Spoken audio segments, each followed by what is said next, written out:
Welcome back to another episode of the Twin Elements podcast, proudly presented by Venture Hunting and Outdoors. If you're like us and passionate about hunting, spearfishing, and many other outdoor-related pursuits, with an eagerness to fast-track your learning, then this podcast is perfect for you.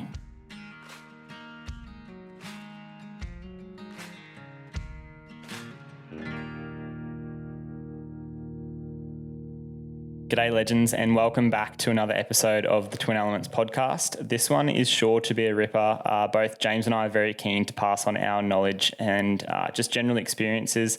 We're going to be following on today from what last week's Rut Ready podcast sort of entailed. James did an awesome job discussing a lot of the tips and tactics and just considerations ahead of what is to be one of the best times of the year hunting red deer and fallow deer during the rut and raw respectively. If you missed last week's episode, please jump back and listen to that one. As I said, it just gives you a few things to tick along in the back of the mind and make sure that you're getting ready for the rut. As many of us know here in Australia, the fallow deer rut falls in autumn, primarily towards the tail end of March and carries on throughout April.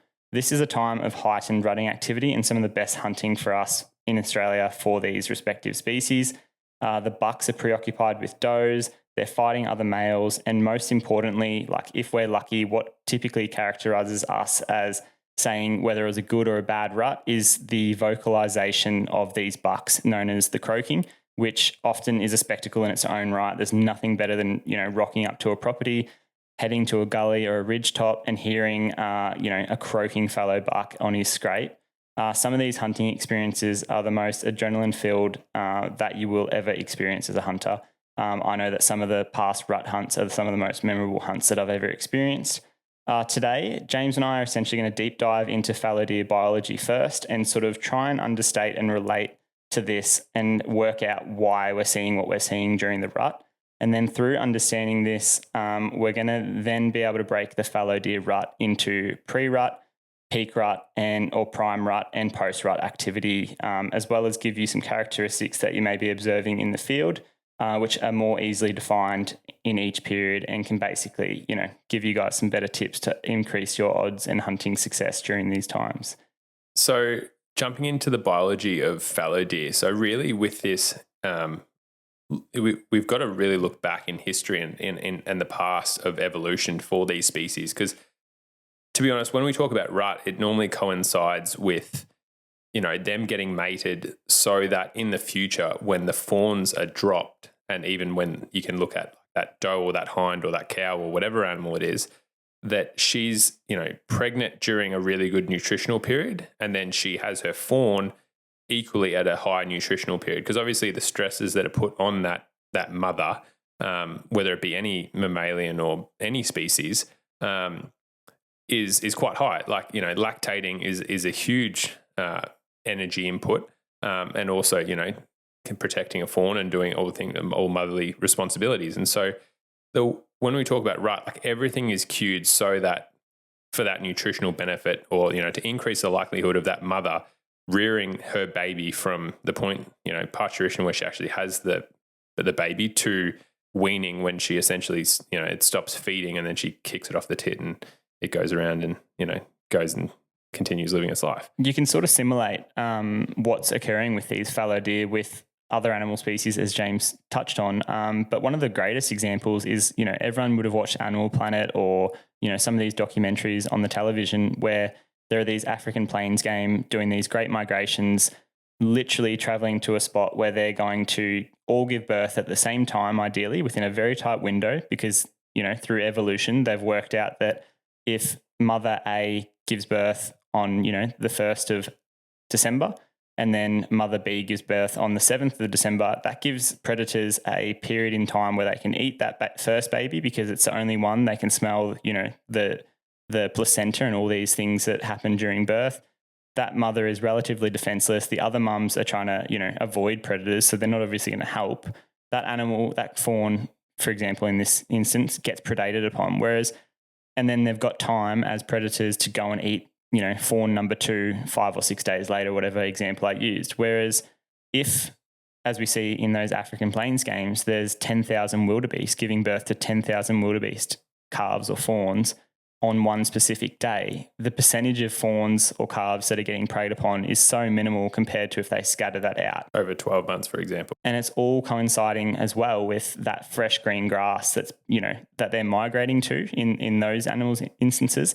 But you've got to think as well that, with an abundance of feed, there's also an abundance of cover, and it all matches, as soon as that fawn is given birth, that mother needs to be lactating. So as James was describing earlier, there's so many evolutionary benefits to having a tight, confined rut period, which we see with these fallow deer. What that then leads into is how is the rut determined? And so biologically in fallow deer and a lot of these ungulate species, what we see is that photoperiod or day length is associated with the onset of, in our case, we're talking about does here, but also hinds and cow elk and, so many other sheep, in domestic environments, like so many ungulates and stuff like that.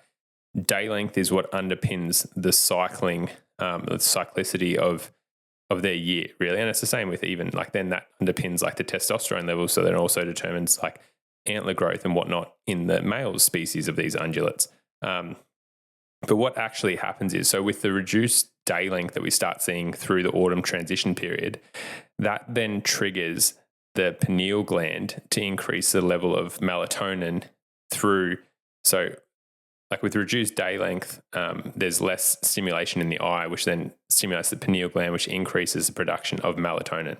So melatonin then works and travels through the bloodstream and works on the hypothalamus, which is in the brain, which secretes gonadotropin releasing hormone, or GnRH. So GnRH is sort of the godfather of the reproductive cycle. And that triggers the cascade, which then leads to follicle stimulating hormone and also luteinizing hormone, which are pretty key factors in terms of women cycling, which often can be transferable to within humans. So like often these are hormones that we manipulate in a veterinary sense with cows and other species, horses, other domestic animals.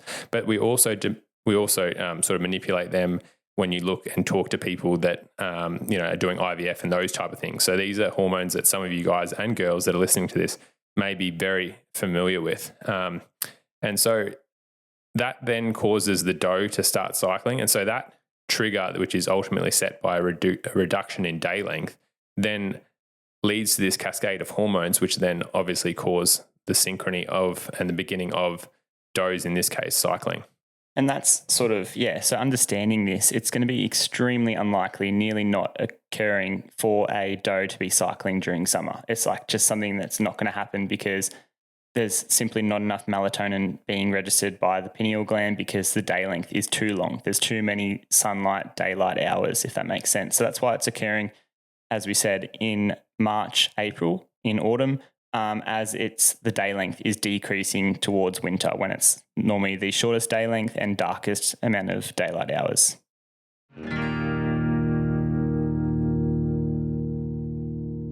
Venture Hunting Outdoors is Australia's premier hunting retailer. Venture started from a team of passionate hunters with the mission to give Australian hunters the resource they deserve.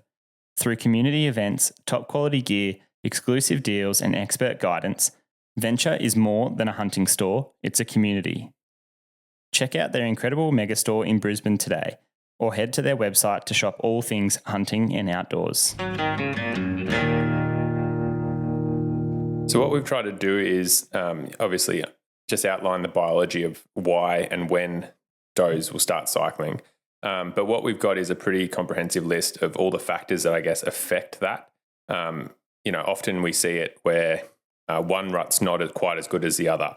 And what we've tried to do is list everything that we could come up with from a veterinary and biological point of view of why that may be occurring. So the biggest one that we've found that underpins really the rutting activity is the nutrition of the does and also the bucks. So we see this predominantly in cattle as well all the time through work and whatnot. But if the does aren't in season, if the does aren't cycling, it's most of the time because they've had a delayed onset of them starting cycling purely because they're not in the best body condition score. And that may have been due to a poor spring or a poor summer, low rainfall in that area, obviously lower vegetation. That doe has had a fawn in early December, and then she's got to lactate and produce milk to keep that fawn alive all the way through summer.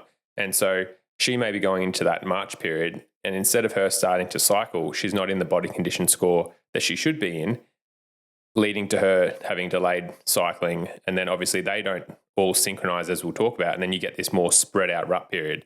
Equally for those does that are first, like it's their first year of cycling, if they haven't had a very good spring, if we hadn't had a very good spring in the particular area you're hunting or summer, and she's going to go through puberty and start having her first cycles, she's going to, if she hasn't grown out properly, or if it's been a hard season, then she's also not going to be cycling as well, which will lead to that sort of delayed, more spread out effect that we see during the rut. Because really, all these factors, what it leads to is it often leads to a more spread out rut, rutting activity, I guess, in terms of, in this case, we're talking about fallow, so it's croaking and whatnot, chasing does around on scrapes. The same principles apply for red deer, but you're seeing more does come on at a more spread out period, so that the rutting period or the rutting intensity isn't as high.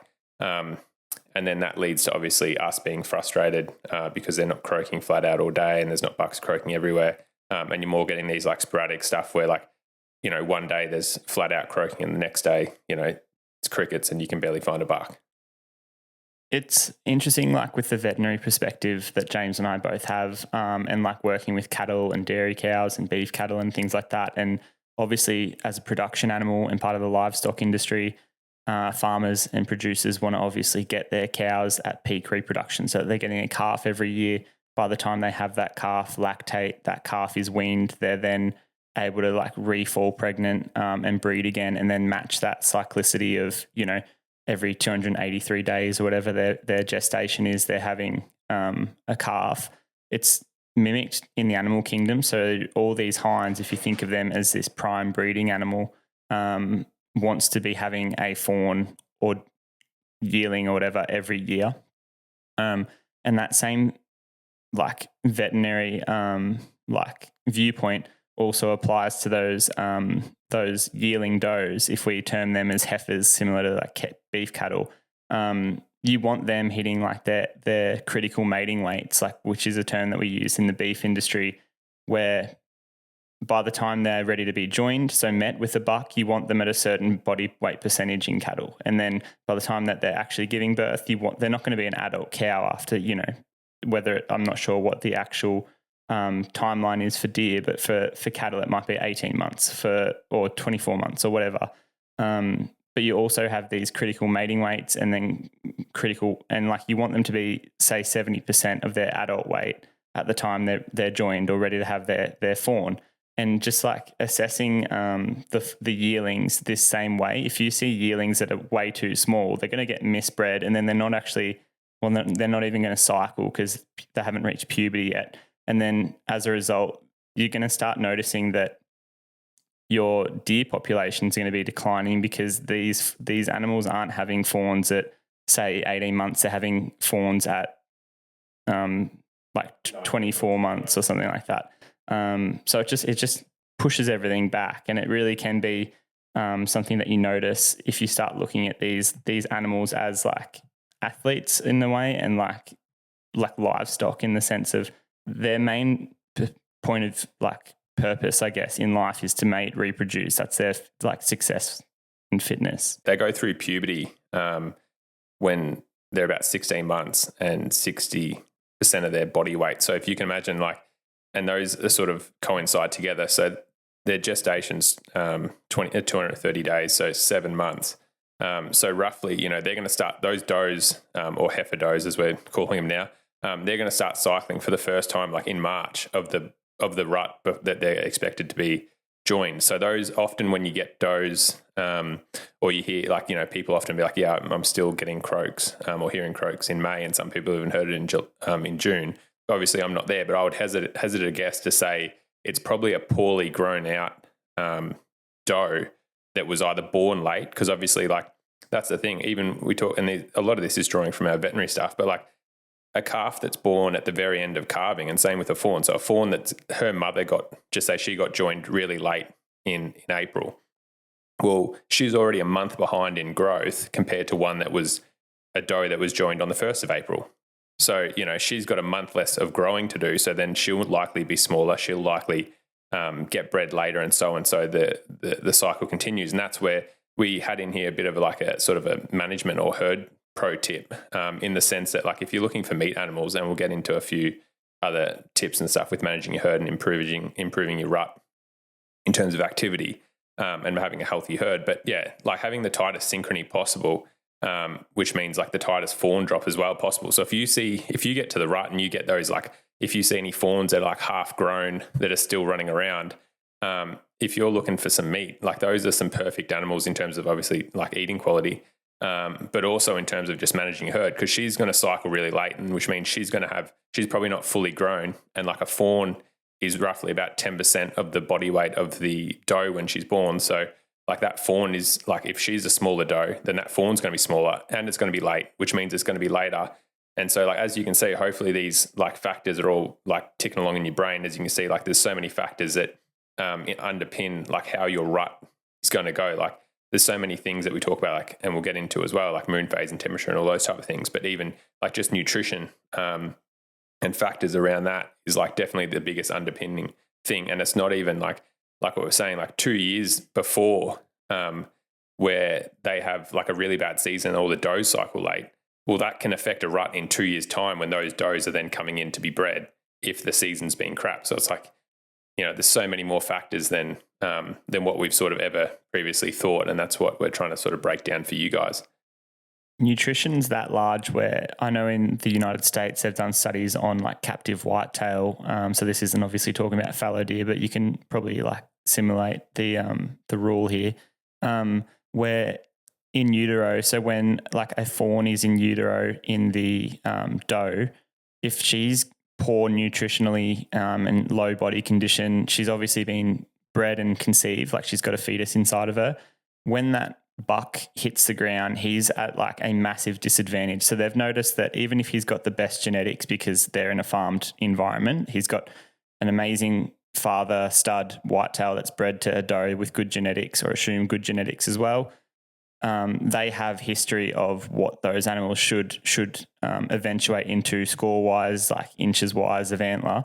In 4 or 5 years from there, when he should be at his genetic peak, they noticed that I think it was like 30% of antler growth can be dedicated to the nutrition when they hit the ground as a newborn fawn. And basically, so if you're in drought years, you might not notice until 5 years later that some of those bucks are having really bad, like they just don't hit their potential. But a lot of people say, oh, it's because, you know, there's no old bucks around. But a lot of it we don't realize, and if you use this whitetail rule, can actually be determined in utero. So this is, the buck was pretty much born with great genetics. There could be great nutrition that year, but because of 5 years ago when it was a fetus in the mum's belly, she had poor food availability. He was stunted essentially. And just like understanding these things, it's almost like you've got to use what's happening today to predict what the seasons are going to be like in 5 years, or what your rut's going to be like in 5 years. So if you're sitting there going, oh, this is a really poor year, and you've got hundreds of does running around, it might be advantageous to remove some chittle deer, some fallow deer, sorry. Chittle on the brain. Yeah. It might be advantageous to remove some fallow deer does, which we'll talk about buck to doe ratio in a little bit. But removing some of these animals, getting some awesome venison, helping the farmer out with reducing, you know, the number of like feral animals on his property, potentially competing with livestock and things like that. But you also, you know, doing this delayed gratification of helping yourself down the line with reduced, like effects on bucks. Just another factor with that in terms of nutrition as well. If a doe, so the statistic is that that conception rate for like most does, so in cattle and stuff, conception rates are pretty poor. Like AI, we sort of use 50% as a standard within the industry. With natural matings, it might be a little bit higher, but with does and most ungulates, so like the conception rate to the first cycle is, they reckon it's about 80%, which is incredible. You know, so 4 out of 5 does that get bred the first time will be pregnant straight off of that. What they've found though is if does are in poorer condition, then they're more likely to lose that first, or they're essentially not going to likely to conceive to the first mating, but also potentially lose the pregnancy. So which then obviously, again, like that spiral and the increased joining period continues, and then you don't get that peak rut anymore. Another thing is obviously if a doe has a fawn later, she's more likely to have a fawn still be carrying a fawn around, like some of these smaller fawns, when it comes to the rutting period. And what they've actually found is that a doe that has a fawn still suckling on her, so that actually her still lactating and that fawn actually still drinking, that actually decreases, has a negative feedback loop to luteinizing hormone, which is one of the hormones we discussed earlier with FSH, about which controls sort of the estrus and cycling periods of does. And so if a doe has a fawn still suckling on it, one of those half-size ones, then that's going to decrease her estrus behavior and also delay her, which then again just like increases that cycle of like, she's a late doe already, she's got a fawn on her, which means she's probably also in poorer condition as well, again, because she's still feeding a fawn rather than like putting condition on and like weaning the fawn earlier, just say a month or month and a half earlier. And then she gets bred again late if she does even conceive, because she's more likely to, lose it or whatever. She then has a fawn later again, and so on. And this cycle like continues. And that's what we were saying before around management. Like that's where if you see these poor does, like obviously sometimes they're going to be older does, but sometimes like you're better off just getting rid of them in terms of managing your herd. Like you want a really young herd, and you want herd of, I guess we can talk about them as in a herd of deer, but you want like a really young sort of population of deer, but you also want like a really fit and healthy population. So even in terms of like, if you see, like I said before, if you see those half-grown does that are on the point of being bred, you're better off shooting one of them than shooting a spike at 10 times over. We've sort of spoken a lot there about the girls or the does, so we might just shift topic over to the boys and the bucks. So essentially, if the bucks are in worse condition, they simply won't rut as hard. That makes sense if you think of them as an athlete that's about to go and do a major event. If they're malnourished and have minimal fat stores and all that type of stuff, then they're just not going to have the energy to rut as hard. The arrival of the bucks normally takes place in sort of mid-March, you'd say. That's when they're sort of getting ready to rut. And most of the time you're hoping that they're as fat as mud, really shiny, good-looking coats, all that type of stuff with a good body condition. Because essentially for the previous few months, all they've really been doing is growing their velvet, putting on muscle and weight and fat and stores and reserves to get ready for this period. It is literally their Olympics. What is interesting is that this arrival of the bucks on the scene, so returning from their feeding and velveting areas to where they strip and start setting up their scrapes to where the does are, is going to lead to what we call a pre-synchronization of the does. And this begins with what we call like silent heats. We see this again in veterinary science with livestock in particular, where producers will use like teaser or tester bulls, rams and stallions on like mares, cows and ewes, so that they're getting ready to try and breed, to the point where even with boars, there are like statistics and studies that show that like introducing a boar within a certain vicinity or meterage of a group of sows will tighten their synchronization of when they're going to start releasing all these hormones and things that we discussed earlier. And that can be sometimes not even through visual cues. Sometimes just the smell of a boar or the smell of a male will induce these things. So if you think of pre-synchronization as them getting excited for the main event, that's essentially what's happening. So again, considering this and knowing that the sight and scent of males can induce this synchronization and willingness to breed, it is important, and that's often why we'll start getting like the odd younger buck croaking and things like that as they're approaching these, like making their scrapes, rutting stands and whatnot. I'm assuming like that the sound of them croaking, I know it's the case with red deer, like when they're roaring, it can induce females into this pre-synchronization as well. So then if we look at that in terms of a practical setting, obviously a topic of debate at the moment is culling in South Australia and also all through New South Wales, using aerial culling to reduce deer populations and deer numbers, often where they're targeting certain areas and often sometimes arguably, where they're targeting where bucks and stags have gone to grow out their velvet and antlers, in that February, March period. So looking at that, how that may affect our rut.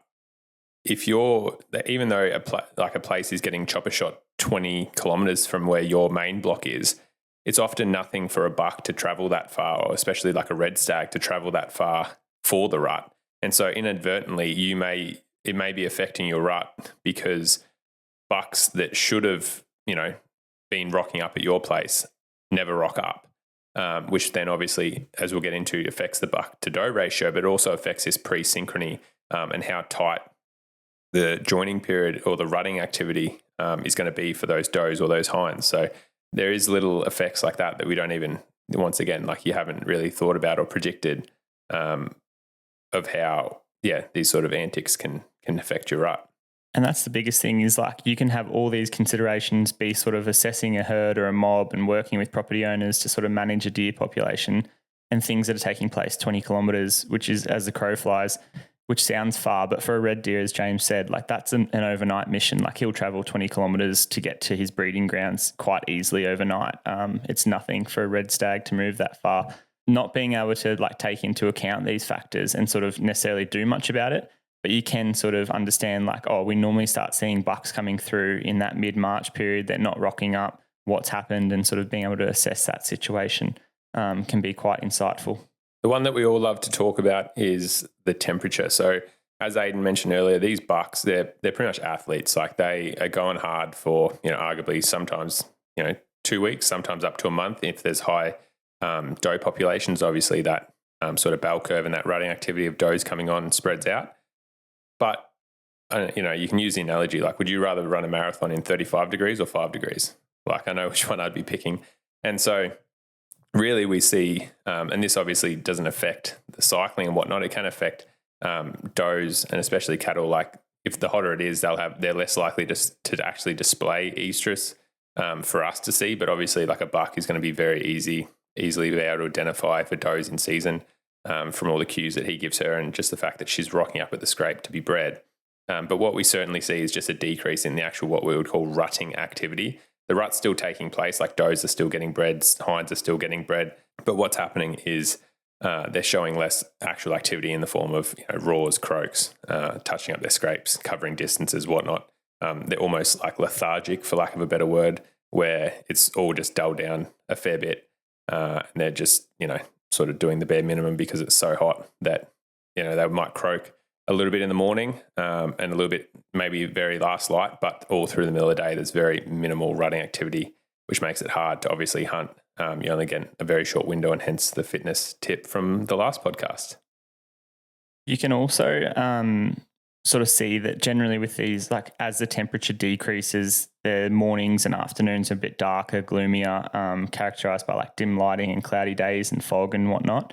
So these darker conditions, whether or not it's true, but could be playing on that pineal gland and melatonin and stuff that we were talking about earlier. Because obviously as it seems darker or there's more fog, it might emulate that the daylight or daytime has been reduced as well, which will obviously see that increase in rutting activity. Whereas, if, as James was alluding, if it's 30 degrees, it's blue skies and it's not marathon weather, you might see a decrease in rutting behaviour for that day or for those couple of days.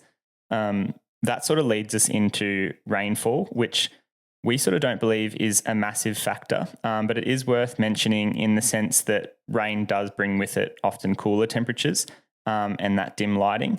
But it's also really interesting, like behaviourally, because bucks are very territorial. They do have their sort of their home range of those scrapes that they've created. So they're going to be more inclined, obviously, if you go around and they're urinating on everything in their house or in their area, if the rain comes and washes that all away, they've just spent a lot of time sort of preparing that site. They're going to be more inclined to return and then obviously do their scrapes, touch up those areas, put scent back out on the ground. That's going to be seen as more rutting activity straight after rain. We don't tend to find that, it's raining, the bucks are crazy, the does are cycling more or anything like that. It doesn't just change things dramatically. As we said earlier, it's all predefined by that daylight and photo period. But it is a factor that, if it does rain, it's definitely not we'll go home and come back later. It's, let's maybe just go and sit off a scrape if it is quiet, because something's more likely to probably come in and refresh that. Yeah, and even just like that drop in temperature, you might just get, like just say you get an afternoon shower or something like that. And historically, you've found that the bucks are only croaking like the last hour of light, which just say is after like 5:30. And then all of a sudden, like you get this shower at like 2:00. I wouldn't be surprised if a buck starts croaking after that. You know what I mean? So it's not the trigger. It's probably more like the rain itself. We think it's definitely more just like the cooler temperatures, but definitely sitting on a scrape after rain may just be the thing that gets you what you need. And especially if you find some or have some of those really good mega scrapes, bucks are going to be going back and touching up them because they're angry little pricks, and they want their territory. They don't want to be sharing that with anyone else. And so they want their scent in that scrape. So they're going to be going around mad, assessing those scrape lines and peeing in a lot of scrapes.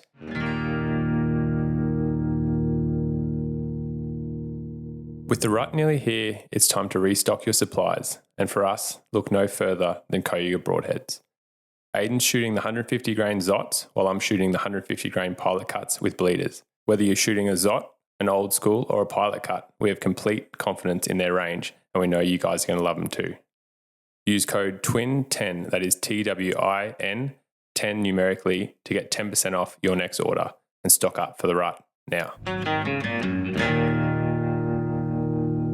Moon phase is the next big topic. And so the big one really with moon phase is it's fairly straightforward in the sense that if it's a full moon during like the peak rut period, like everyone's been outside in a full moon period and you can pretty much see like daylight. Obviously being like they're crepuscular, like as we've discussed, which mean their main activity is sort of early morning through the night and then late arvo. So like if they can see all night as opposed to when there's no moon, well, they're going to take advantage of that, and bucks are going to be running around like mad trying to find does and whatnot, and they're going to have more activity. And hence, like when we go back to them being athletes, well, then, they're going to be tired during the day and they're probably going to just be sleeping on a scrape. You're not going to hear as much of that activity in terms of croaking and whatnot. Not to say that the rut's not going on. It's just going on at 2 a.m. rather than, during the daylight hours when you can see it.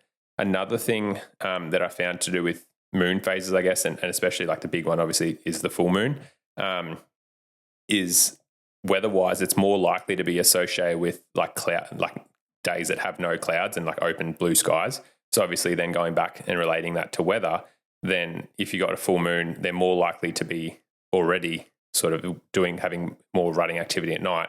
Then following on from that, if during the day it's then a clear blue sky and the temperatures heat up, well then once again, those bucks are going to be lethargic and they're going to be sort of resting up in a deep, dark gully rather than trying to actually rut and, carry on at optimal times for us to be able to chase them. It's worth saying, so we've just touched on those three factors being temperature, rainfall and moon phase. And whilst they're not the most important factors, they seem to be the factors and the environmental factors that us as hunters, you hear a lot about. So like temperature, if it's going to be an anticipated warmer rut with, temperatures in the mid-20s by 8:30, 9 a.m. in the morning, people are really quick to go and hunt that morning and get out of the bush straight away, go back to camp, have a few beers. The same as if it's a full moon, people sort of balk at it and won't plan a trip over those dates. And that's all to be quite fair and reasonable, especially if you've only got 1 week or 1 weekend to hunt over the rut.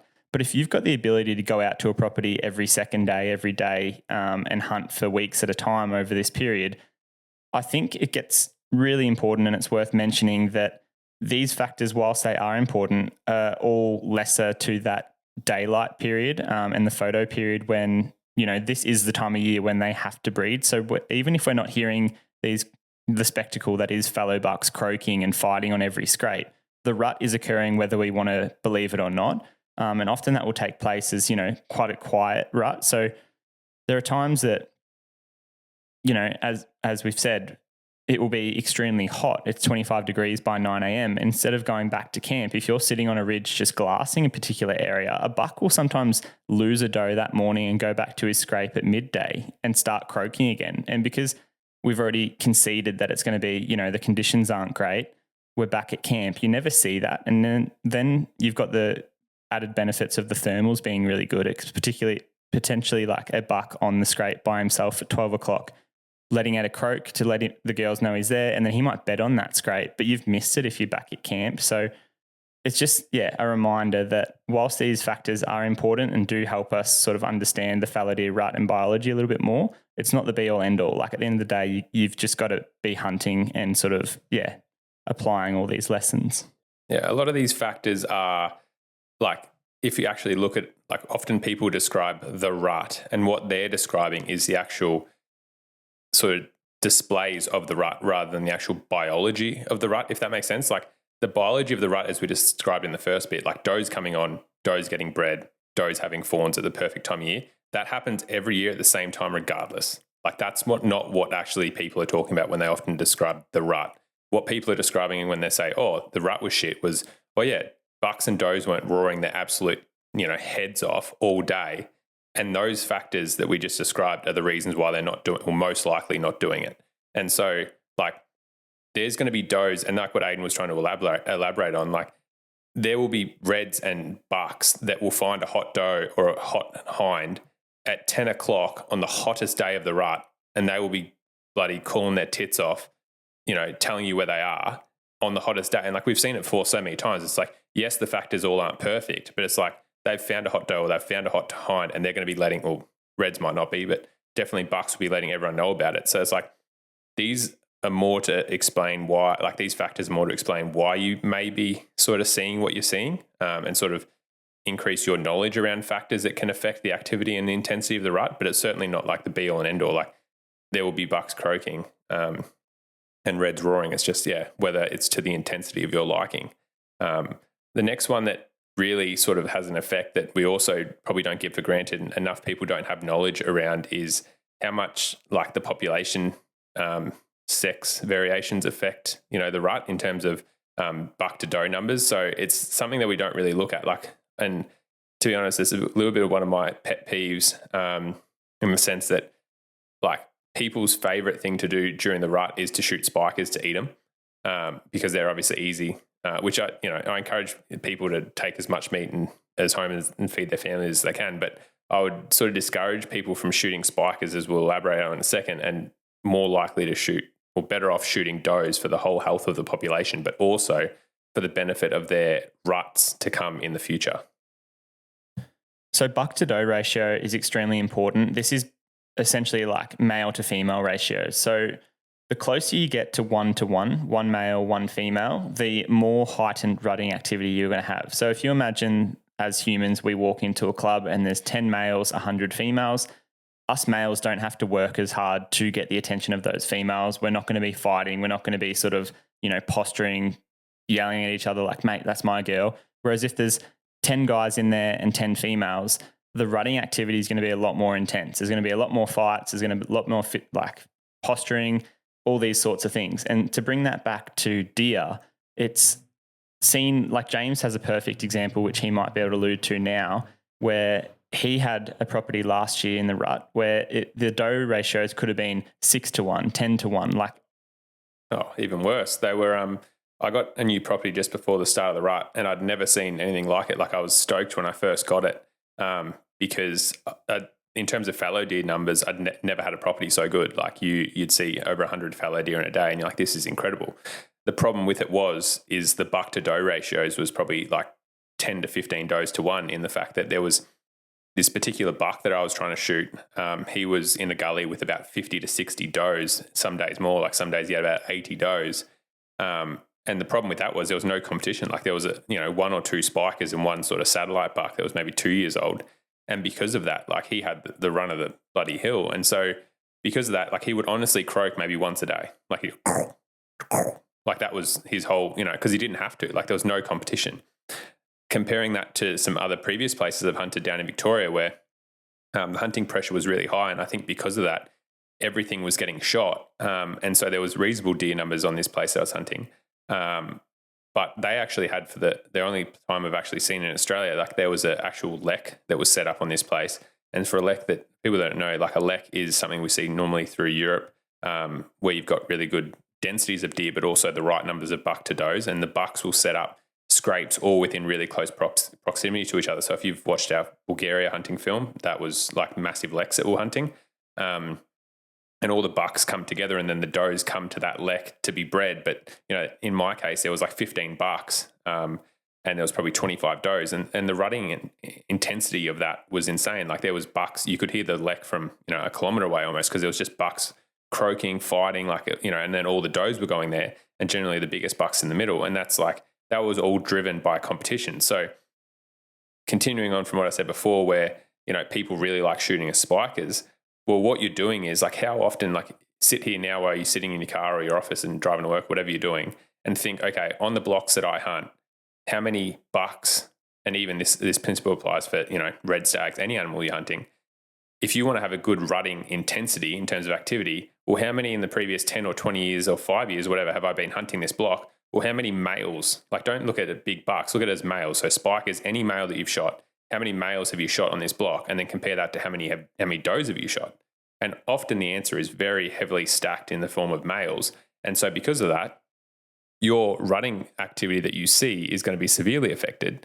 And that's why I hazard people against shooting spikers, because yes, you're shooting only a spiker, which is maybe great eating, but you're shooting firstly a buck that you could shoot in 7 years' time and could be the biggest buck you've ever shot. But you're also affecting this ratio, which inadvertently is then affecting your future, rutting activity. And so you're way better off shooting does for meat, not only for the health of the population, but also for the health of, your rut and the rutting activity that you're going to see in the future.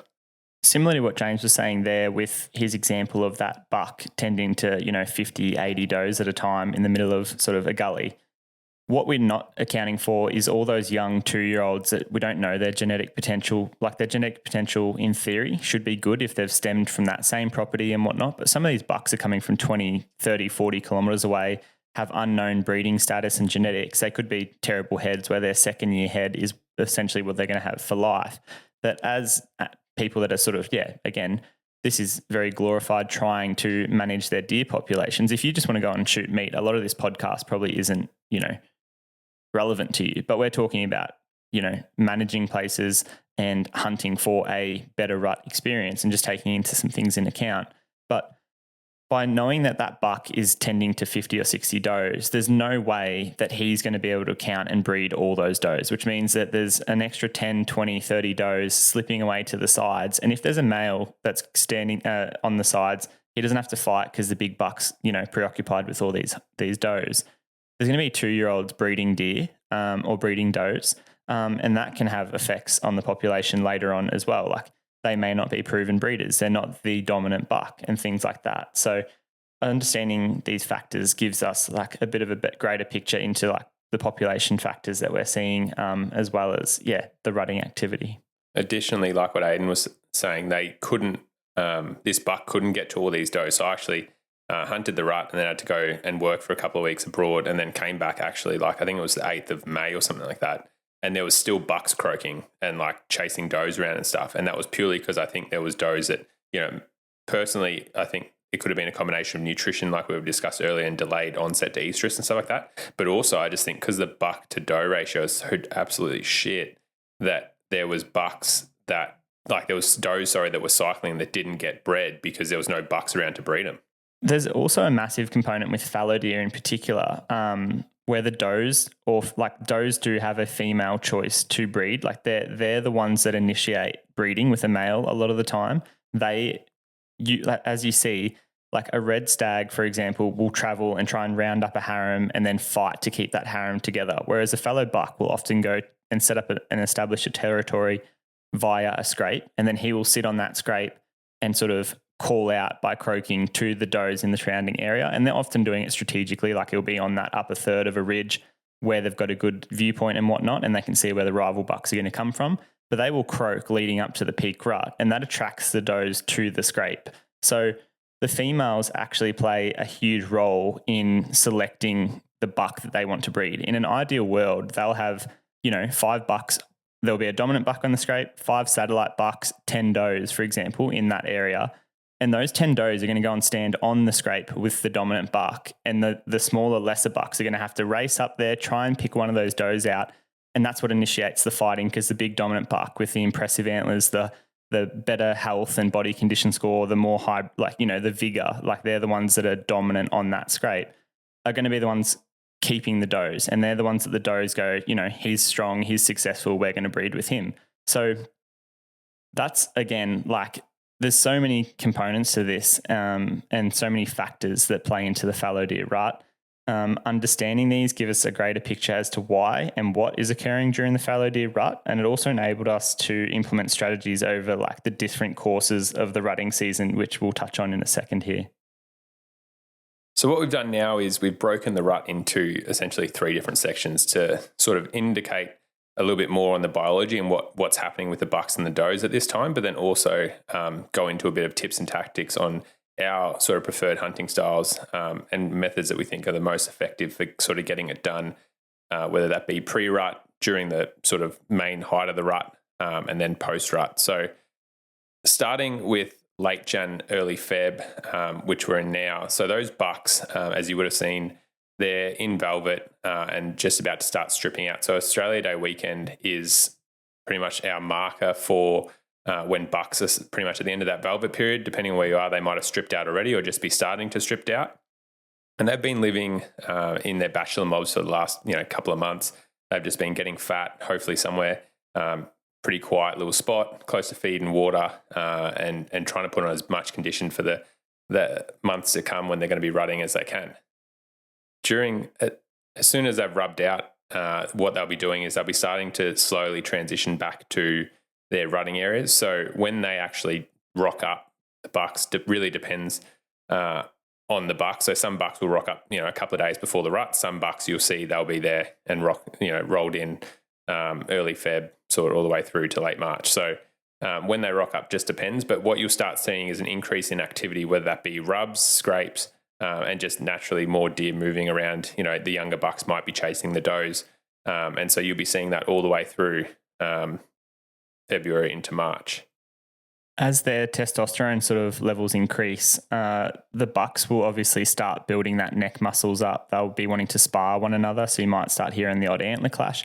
And these aren't going to be the sort of fights that you see during the peak rut where they're absolutely trying to kill each other, outflank each other and get each other. Because you've got to think when two bucks are fighting, they're not sort of sitting there going, all right, like let's lock heads and then, 1, 2, 3, like exert all this energy and now we're going to fight and try and kill each other. In a fight like that, the buck's going to try and come from the side and absolutely jam, the lesser buck or its rival in the back of the ribs or somewhere in the vitals like that, or in the hams or haunches. So these younger bucks, this is where they it's a bit more of like a gentleman's jostle. They'll come up to each other, they'll posture, they'll do a bit of a circle, and then they'll sit there and go, all right, now we're going to lock in. And it's just like a gentle back and forth rocking motion that we tend to see.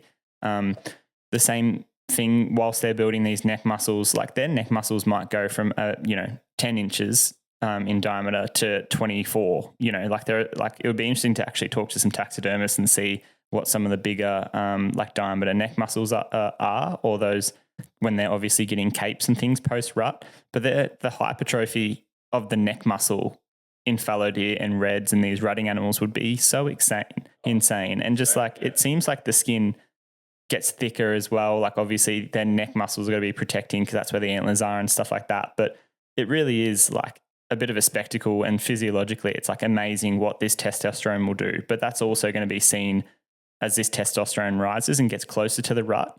It's just going to mean more rutting activity in those bucks.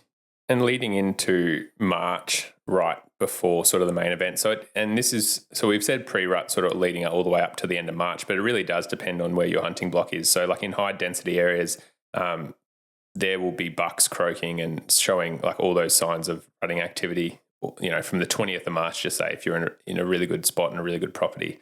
And so for us, we've just sort of said that the March is a pre-rut period, but what you're going to see, with the increase in activity is especially the scrapes.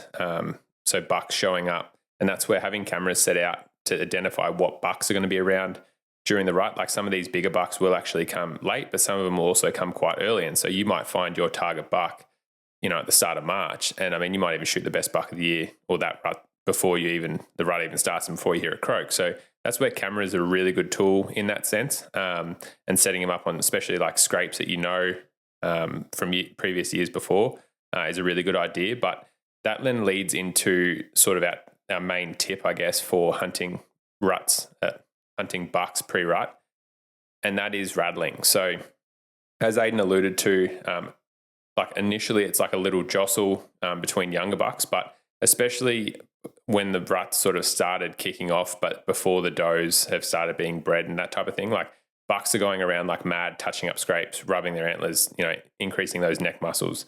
And so that's where we really, really like rattling off scrapes particularly. So obviously, like there's so much to discuss in terms of rattling off scrape, and the big one is setup. So where people actually go wrong isn't the physical act of like how you rattle, it's how they've set up. And that's the disappointing part, because they're stuffing up on a factor that could have been controlled well and truly before the buck ever walked in. And so that comes down to setting up. Like personally, I'd rather be standing. Some people like to be seated, but I like to be standing. So you've just got a bit more like range of motion, and you want to be set up somewhere where you can actually draw back. And so often what I'll do is, and this obviously for bow hunters, the same principles for rifle, but you want to be set up like, and I'll actually normally draw back before I start rattling just to make sure, because there's nothing worse. Like I actually had, and this is learned, like a lot of these lessons, sadly, you're getting told and, trying to learn from our stuff ups, I guess. But I had a buck that I rattled in, and as I went to draw back, I snapped like a tiny little twig at the very end of my draw. And that was enough for him to like look, see me, and then run off. So I like to draw, make sure I've got a complete draw cycle and I've got like good, I'll sort of pivot around, stuff like that. Because obviously, like, we'd love it if bucks just walked in perfectly and went straight to the scrape, but they'll come in from all different angles, and they'll normally come in from the worst possible one. But also if there's any like twigs, and like you're sort of clearing your shooting lane, I guess, and making sure that you've got a direct line of sight to the scrape, because most of the time when you are rattling in a buck, the first thing they'll do is go to the scrape and check. So you want to make sure that you've got like a really good shooting lane to the scrape, because if you've got a bush in the way, well, that buck's going to go there, and then he's going to start looking around from there. Making sure that you've got like an arrow on the string obviously is a huge one that we see. And like if you are going to rattle or even be sitting on a scrape, like if you're doing anything near a scrape, you need to have an arrow on the string. Like it needs to be the first thing that you do, because if like there's no point, like there's people get caught out all the time because almost like they anticipate that a buck's not going to come in, but I can guarantee you the time that you don't have an arrow on the string is the time that a buck's definitely going to come in. It's old Murphy's Law. Oh, like every time you don't, you go and check a trail camera and you leave your bow 10 meters behind you leaning on a tree, you look up and there's a buck there at 20 meters. It's the same time as you pull up at a dam to go and check for wallows, and you're like, oh, you've literally parked on the dam. Like you're like 4 meters off the dam, and you get out of the car, take 3 steps, have a look at the dam, and then a massive boar jumps up 10 meters away because it was asleep in the mud. Yeah. So it just, yeah. The biggest thing with this is like you are, by rattling at a scrape or hunting a certain buck scrape, hopefully you've got some intel that buck or a target buck or there are bucks in the area, which means that you have an intent to obviously hunt it seriously. So just like take it as this is your one chance for the rut, because some animals, that's what we probably didn't touch on enough about rut factors earlier as well, is that human hunting pressure is massive. Like you can't even comprehend how big hunting pressure is, because every single thing that we discussed earlier, temperature, daylight, all these sort of things are going to dictate that they're rutting and being bred. But the second you add human components over that, so we're adding scent around, a doe sees us and leaves the scene, that's going to implement and like directly affect the rutting behavior of that buck, because that buck might stay on the scrape for a little bit longer than the does will. If a doe sees you, they're gone a lot of the time from the area. They'll just move. It might be a kilometre, but they might move to the thickest, nastiest scrub, where your chances of shooting a buck on her when she's ready to breed is like zero. They're in the thickest dogwood or gnarliest little gully. Whereas you might actually get a chance or 2 chances at a scrape. But as soon as you educate these bucks, and especially if they're bucks that you've been, because bucks, one thing with these scrapes and pre-rut, like when we assume that like the bucks are going to the same areas, you will have the same bucks if you don't shoot them and educate them coming to the same scrapes for 3 or 4 years. Like they really do. They'll go and grow out their antlers 20 kilometers away, and then almost like a homing pigeon, they will fly back to their ridge and be scraping and building their territories in these same areas. We've seen it plenty of times here in New South Wales where, we've got images of a buck one year, you compare those trail cam photos the next year, and it's the same buck just with a few extra points, a bit more mass and whatnot. So it's one of those things when you're setting up for these rattling situations or anything, as we're going to talk through these tips, it's like this is do or die. This is the moment that you have to do everything. So like you've got to make sure your camouflage is ready. If there's, if you're thinking, oh, that little branch in front of me there might be in the way of that scrape, go over and break it. Like honestly, you're not going to get, if you just like, there's a natural noise to that. You can break the odd stick and things like that. There's no point when you've called the buck in, go to shoot and be like, oh, I can't shoot now because there's a 10 cent diameter stick covering the buck's vitals. Like you've wasted your one chance, because he might come in, you could have shot him and then he wins you, and then that buck is educated. Or he walks in and you try and move and balk around to get a better shot angle and he sees you, and then that shot opportunity is wasted. What we're trying to get at is do as many things before the sort of game time really as you can. And so like, yeah, arrow on the string, draw back, make sure you've got, good shooting lanes, you're happy with everything there. And then the next thing definitely, which people probably don't do enough is range. And even like this, obviously these tactics, like all these things apply to calling in anything, like whether you're calling in a red deer, you're calling in an elk, you're calling in a fallow, calling in a fox, like these principles of like how you set up are the same for everything. And so these systems and processes that we're describing to you here is like every time I'm about to call something into my position, I do all these things. And so ranging and making sure you know the exact distance from the scrape, the exact distance from that half, dead, rotten log, all this stuff, like try and predict everything. Because like we said, most likely he's going to walk in from a completely shit angle, different direction to what you've anticipated, but you've at least done everything in your power to have it all set up purposely before, he actually comes in. This then leads into how we actually rattle. So what you want to have is like a really good set of antlers, not ones that are like chalky and stuff like that, because it actually does make a different sound, or a really good rattle bag. So we've been using the Phelps Smash rattle bags, which we've like really enjoyed because we find that it makes like a really natural sound, but it's also quite heavy. And we think that just makes the difference in terms of like carrying the sound and sort of projecting it out so that obviously more bucks can hear it and hopefully more bucks can come in. But we just do like sort of a transition rattle where like you don't want bucks to sort of pin, like when they come in, you don't want them, like the worst thing that can happen is you've got antlers or a rattle bag in your hand and you don't have your bow. So what we'll generally do is I'll do like a bigger rattle on the first one and go and maybe do that for like 20 seconds for the first one. And then I'll have it like set up so that I can almost just like drop it or gently place it. So normally like if you got it on a string or something like that and you put it like around your neck or like in your bino harness in your pocket, like the least amount of movement as possible. Because like I said, one of these times, you'll be rattling and stuff and then you look up and here's the buck like 50 meters away moving in. So you need to slowly be able to put those antlers down or the rattle bag down. And then you need to be able to like slowly transition to grab your bow. And, obviously try and go through your shot sequence and get a shot away. So with the least amount of movement as possible. So yeah, we'll then do the initial like quite loud one. And what we'll do is we'll have like a minute or two where we don't rattle at all. And then we'll do the same thing. Go and so like, I don't know if like I've seen a lot of bucks fighting in Bulgaria, but also here in Australia. And like, it's pretty crazy. Like what they'll actually do is they'll fight quite, like look it up on YouTube, but they'll fight quite intensively for maybe 10 to 20 seconds. And then they'll generally sit there like 2 inches off each other and just breathe like, because obviously like imagine being a UFC fighter, like it's quite hard like that. They're using every single strand of muscle in their body is like at full tension trying to like fight off their opposition for the right to breathe. So it's quite an intense thing. So they're not just sitting there going for like 5 minutes. Like that doesn't naturally happen. And what we're trying to do with this rattling is like we're trying to bring bucks in to naturally like imitate what's happening in the wild. And so we find that cycle where it's like, you rattle for 10 to 15 seconds, give it a break. And sometimes it might be a minute, sometimes it might be 5 minutes, and then rattle again. And I might do a couple of cycles of that and then I'll stop. And what I find is in this pre-rut period, like it really does depend how hot sort of a buck is. So sometimes you'll have bucks, depending on how close they are and how intrigued they are, they'll come charging in, quite quickly, just saying they'll come like almost trotting in, right? That's sort of the first scenario that I've personally found. The next scenario I guess I found is ones that sort of just like mosey on in to check out and like it can be bigger bucks or smaller bucks. But you might have finished your last rattle like 10 minutes ago. And that's where like normally if I'm going to rattle, I'll probably sit on a scrape for maybe 20, 25 minutes. And just like, and that's why being in like a good comfortable position is important, because quite often you'll just get a buck that like can't, like they obviously know roughly where you've been fighting, these bucks are fighting from apparently, or you've been rattling from. And you'll find that, yeah, some certain bucks will just like come on in to like check out, what's been happening, but they're not like immediately charging in. And so you need to be like patient. You need to be concentrating. You need to be looking around, head on a swivel, because they're going to come in silently. They're not going to make any noise.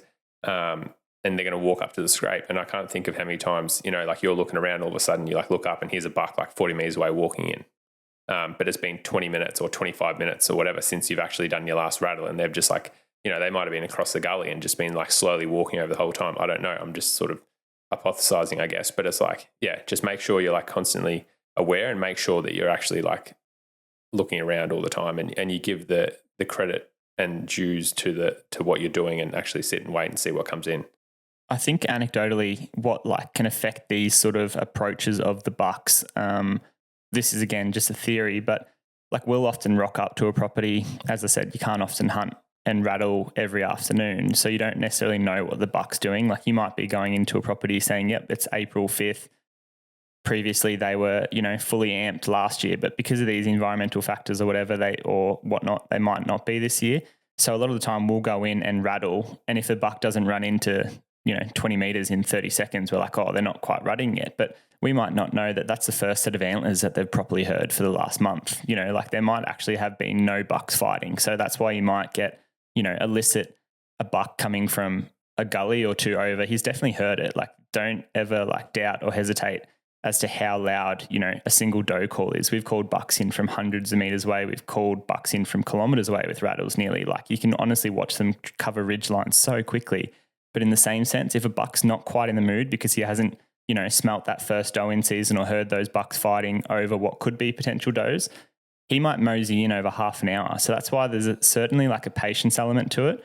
And again, similar to what James and I were alluding to earlier, where if you take the time to set up, get the wind right, trim your shooting lanes, you've practiced drawing at this scrape, you really are settling in my opinion, for the next hour, as long as the wind's good, to like, give it its due, give it the patience and time that it will hopefully bring a buck in. Like, because otherwise, if you don't think it's going to happen, don't rattle. Like the only reason you should be rattling on that scrape is to kill a buck because you think there's a really, really high chance that something's going to come in.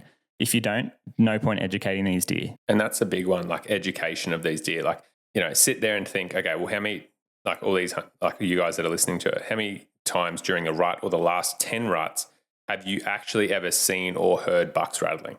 And this is like another one of my little pet hates, that it's like, you go out and people will be like, oh yeah, I rattled off like 20 scrapes and didn't like see a buck or hear a buck or anything like that or get a buck in. And then I'm like, mate, you're just like educating deer, you know what I mean? And that's where like rattling is a really effective tool, but it's also like, it can get to the point where you rattle on these certain places and like deer will honestly just like almost run the other direction, because it's just like you've got them to the point now that it's just like they hear a rattle bag or, a set of antlers clashing on a scrape and they're like, nah, that's like, that's Josh or Toby, or whatever, like I know who that is. And so, yeah, we like personally, like it's a really good tactic to rattle on scrapes, but it's like you might only do it like once or twice, and you're doing it like of a morning to say or an hour or whatever, and you're doing it like in very distinct locations. Like you'll rattle somewhere and then you might move like a kilometer or a kilometer and a half up a valley system and like rattle again. Like it's not like you sort of rattle, move 150 meters to the next thing, rattle, move 150 meters to the next thing, rattle. Because it's like what Ayden was saying, like it does carry a lot fair way. Like, the other side of a mountain range is like in terms of across the gully is like hearing you rattle. So if you're like moving 100 meters, 150 meters every time to the next scrape and doing a rattle, like, a buck has to listen to you 4 times before you like inevitably like bump it, probably before you, like when he's just sitting on his scrape, if he's not interested, and then you like bump him off his scrape, well, he's going to become very educated about what rattling means. And so personally, yeah, like I'll only rattle, once or twice a morning.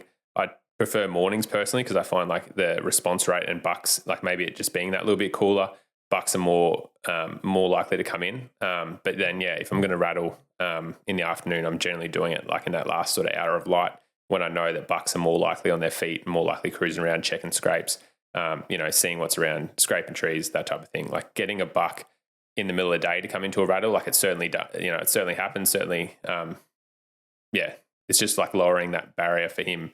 Like if he's already on his feet, it's like one less thing. He can just start plodding in and walking in, and that's the buck that might come in a bit slower or whatever. The buck that's going to charge in, like he's going to come in whether he's like half asleep, a kilometer away or whatever, or whether he's, like he'll come charging in. It's more getting more of those bucks that are sort of half on the edge. If they're already traveling around, then they're more likely to come in. But these, definitely rattling is our pre-rut sort of tip and tactic. Like we said, it depends on like what you define pre-rut as, but certainly for me in my head, like I'm thinking probably that for the places that I hunt, that like 20th of March through to like sort of the 1st of April, maybe even a couple of days into April, are what I would be calling like pre-rut. And yeah, definitely my biggest tip would be rattling. And the exciting thing with the rattle is you genuinely don't know what's going to come in. Like it could be a spiker, but it could also be the biggest buck you've ever seen. So you've just got that anticipation, and you need to treat every single rattle like that, where it's like every single rattle could be the biggest buck that's coming in. So have respect, I guess, for the systems and make sure you're doing all the protocols that we've just described to increase the likelihood that you actually get it done, and you're not having tears at the end of it and crying because you didn't set up properly. And that's where, like, in summary, I think pre-rut definitely is about the boys, and especially like the bucks, where, you know, there are these rattling opportunities. You are playing on the increase in testosterone, then moving towards the girls. They're setting up their scrapes. There's nothing more exciting than seeing a ridgeline that was sort of dry coming out of summer, not much sign, just become littered with rubs on every little sapling. Every little bush is broken down and snapped. And then you're just seeing all these game trails emerge, and then littered along the edge of the game trails where there's an overhanging branch, you're starting to see like hundreds of little scrapes on a particular ridgeline. And then you'll often find just where that ridgeline forms into a flat bench is where there'll be like a dominant scrape. And that seems to be, you know, characteristic of the last few ruts. We've found that dominant buck on that ridge will preoccupy the best spot for when it comes to breeding does. And that's where we'll transition here to the girls and peak rut.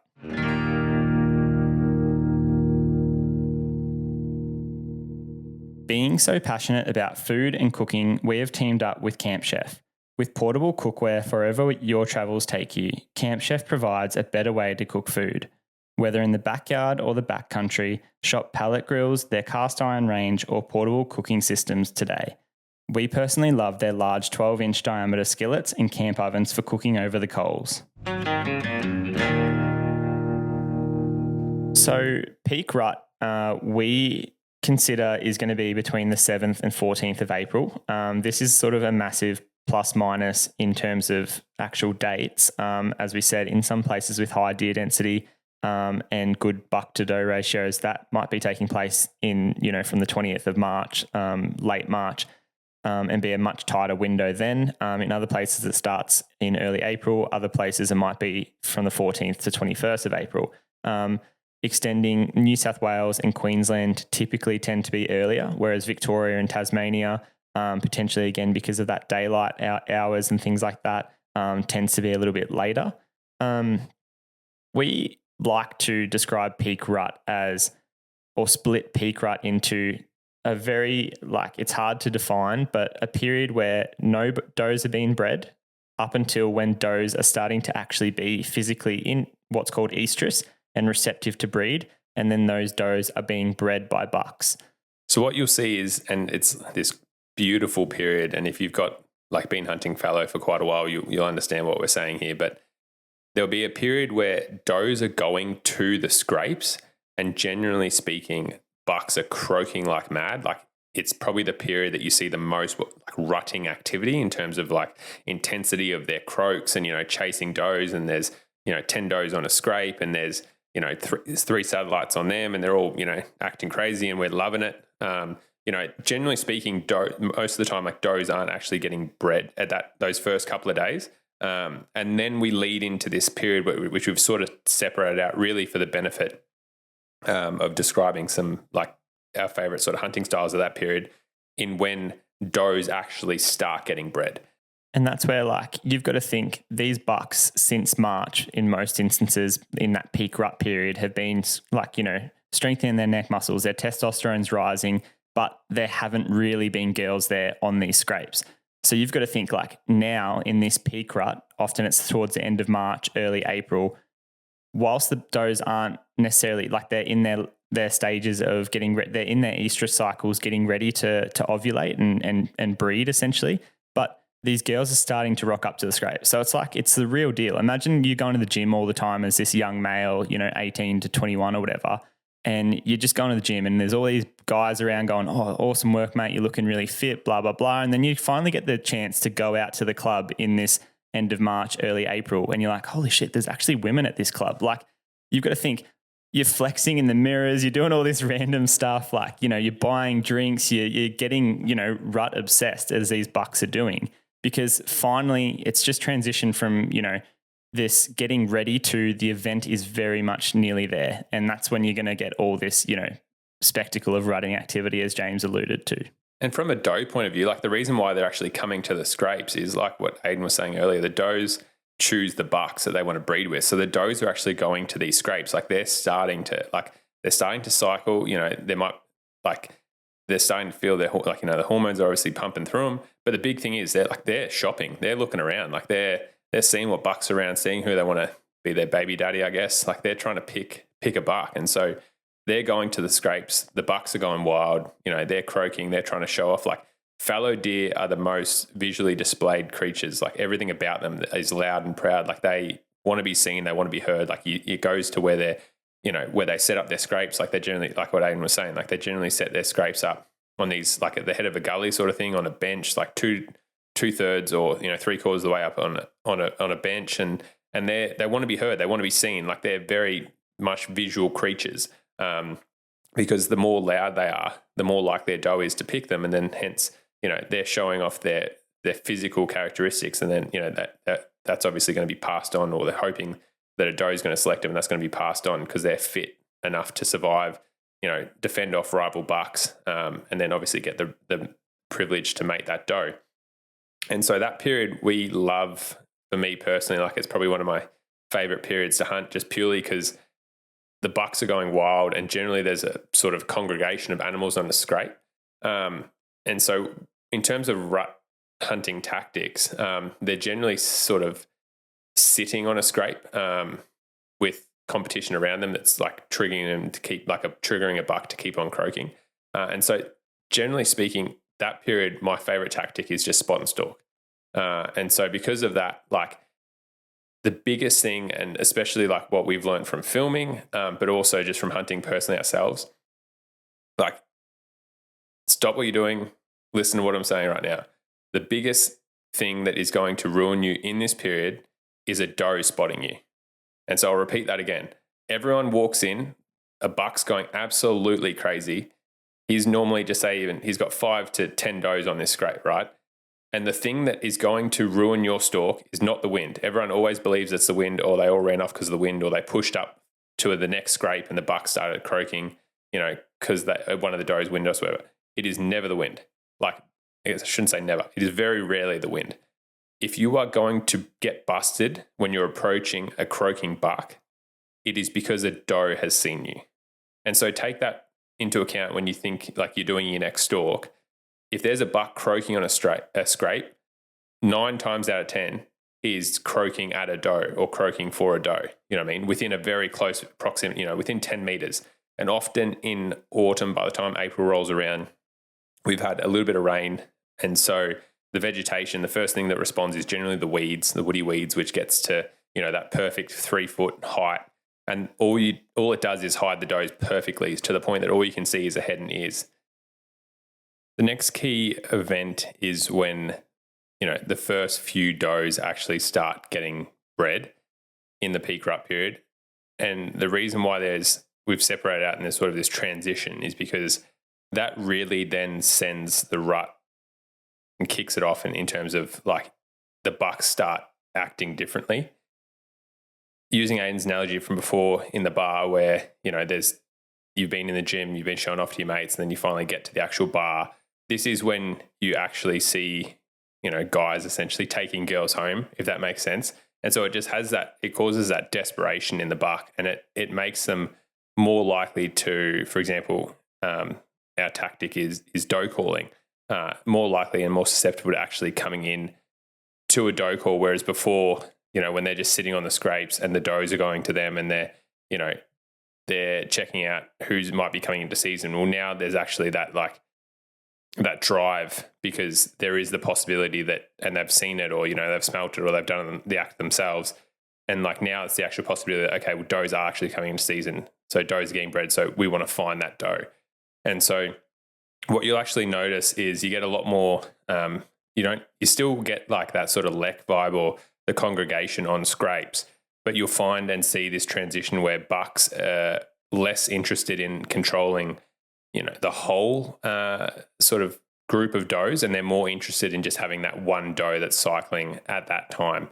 And so that can see bucks, you know, particularly like if a doe breaks, you might see a buck actually run off and just be interested in one doe and go to a different area and sort of shut down and be a bit more quiet, be a bit less vocal, especially if they're getting like harassed by a lot of satellites and stuff like that, as opposed to like you often see a lot more younger bucks at this time, sort of on some of the main scrapes, and holding a few more girls than just say what would have been happening, even a couple of days earlier, before does started getting bred. And they're especially going to be very vocal, and croaking their guts out, running around like crazy. But the key feature is actually none of the does there are in season, like they're still in that sort of checking out phase, and that's the difference between the dominant bucks will probably try and hold the does that are actually hot, as opposed to holding all the does like what might have been only a couple of days earlier. It's interesting because we often speak about fallow bucks being the ones that vocalize, but if you're ever around like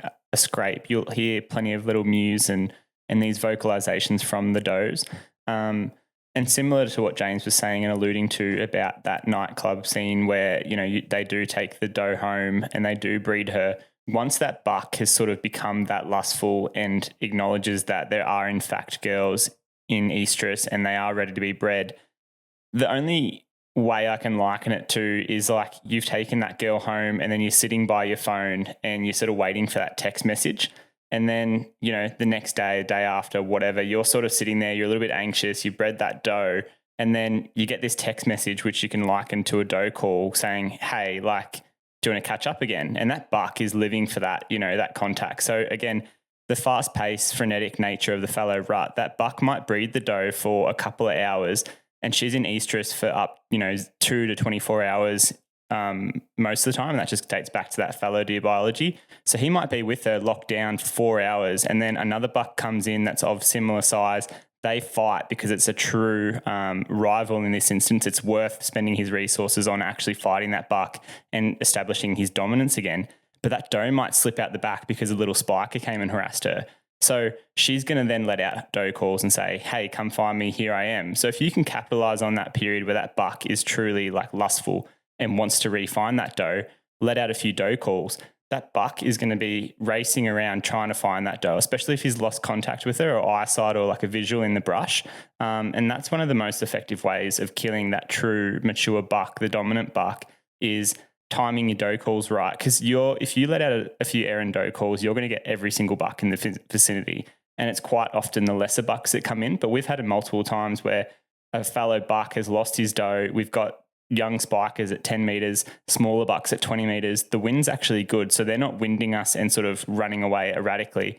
But they're like a little bit curious. You let out a doe call and they're like, I can sort of see a bit of a figure, but there's no doe there. But just the frenetic nature and the curiosity of the rut, they sort of don't break. And then they'll turn their head and that big buck's actually charging down the hill to be like, holy shit, one of my does, potentially that hot doe, is between, on the other side of those rival bucks. So they'll sort of, lose all sense of self-preservation, run down the hill. And that's where you often get bucks charging into a doe call to 7 meters and it's hard to even pull them up at times. So that just speaks to you're acting on someone's desire to mate, and sort of that buck obviously perceives that doe is his. But that really only happens after does. Like you can doe call, especially like in that first sort of pre-rut phase, with sort of limited success. But we just find the success rate of a doe call goes up exponentially once they've actually started sort of mating and breeding with does. It just carries so much more weight. And to really dive into the detail of this tactical strategy, like what we try and do is like, because generally speaking, that buck's going to be on a scrape still, and it might be in a group environment, or it might just be, one buck on a scrape with a doe, or a couple of does, like a doe and a fawn, for example. But generally speaking, what we try and do is go in there and then probably get to like 50, 60 meters away. Like I stressed in the first scenario, like the biggest reason why you're going to scare that buck off that scrape is because you've actually scared the doe. So remember to keep your binos up. Like your binos aren't an expensive piece of jewelry that just sit around your neck all right and you don't use. Like, people spend $2,000 on a pair of binos and they're just a weight. Make sure you actually use them, put your eyeballs through them, especially when you're moving in. Don't move too quickly because you most likely get picked up on that movement. And once you get into that 50, 60 meter strike zone, that's what we find like critical for most species when you're calling them in, because you're like right in there. And sometimes, there might be no satellites around and you just doe call and that might draw them in. The next thing that may actually happen is a satellite might come in first, and that may be the trigger, like, that jealousy trigger. Like if a girl's talking to another guy, then, often that's what the trigger is to get another guy over to come and talk to the girl, or if they've got a boyfriend or whatever, then, that guy sees him talking to his girlfriend and he's going to be straight over there, and it's the same thing with bucks. Like if a young buck starts moving in, like what Ayden was saying, on a doe call, that might be the trigger that gets that buck that's up the hill on a scrape to run down and be like, nah, stuff that. I'm not letting, that little buck take my girl away. And especially because they're just so frantic searching and trying to like see as many does as possible. They really sort of do lose their mind, I guess, or lose their wits there.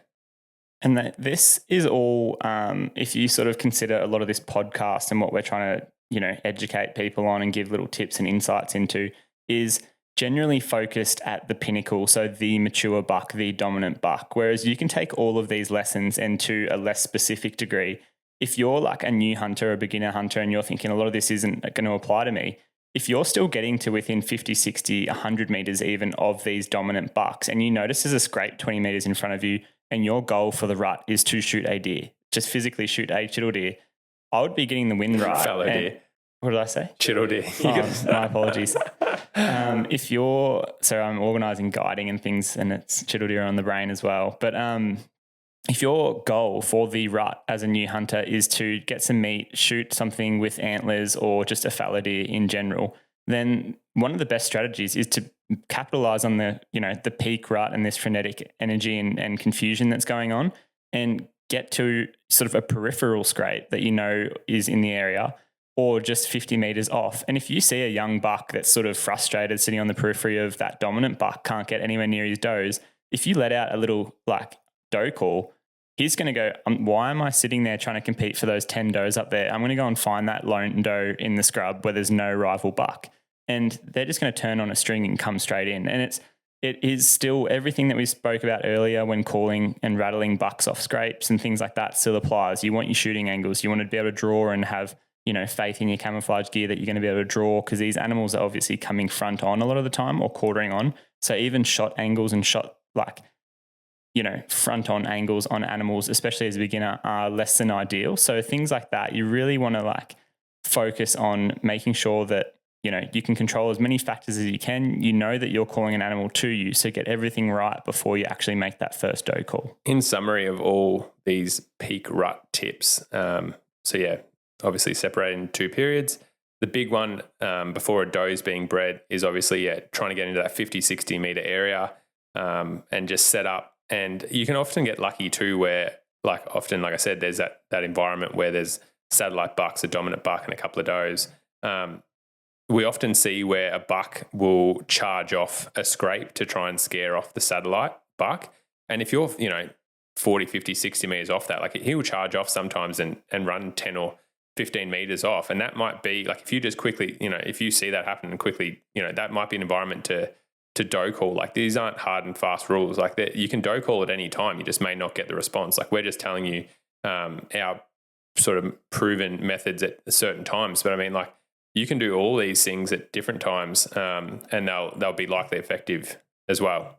The effectiveness, alluding to what James was describing there, where because these bucks are trying to get the does on the scrapes, but there will be times where the does themselves just abort and bail off the edge of a ridge, trying because there's just too much confusion. They're trying to either bed down or just sit still and feed for a second. They're trying to if it's a doe that's out of cycle, she's going to be trying to nurse her little fawn and feed her little fawn and things like that. And that big buck is running around. But if there's too many little rival satellite bucks there, they're just going to run off down the gully, and they might do that for half an hour. And you might go, oh shit, did they win me? Did they not? And if you can with no other deer around, just creep that last from, 50, 60, where we were talking about being on the periphery or orbit of that area. If you can just sneak in another 30 meters and now be 20 to 30 meters off that scrape, that buck, a lot of the time, if he's lost his does and it's before they've actually bred and before he's locked down on a doe, he's just going to come back and reestablish that scrape. He's going to restart croaking again. This is if the wind's right, if nothing's occurred, you haven't scared them.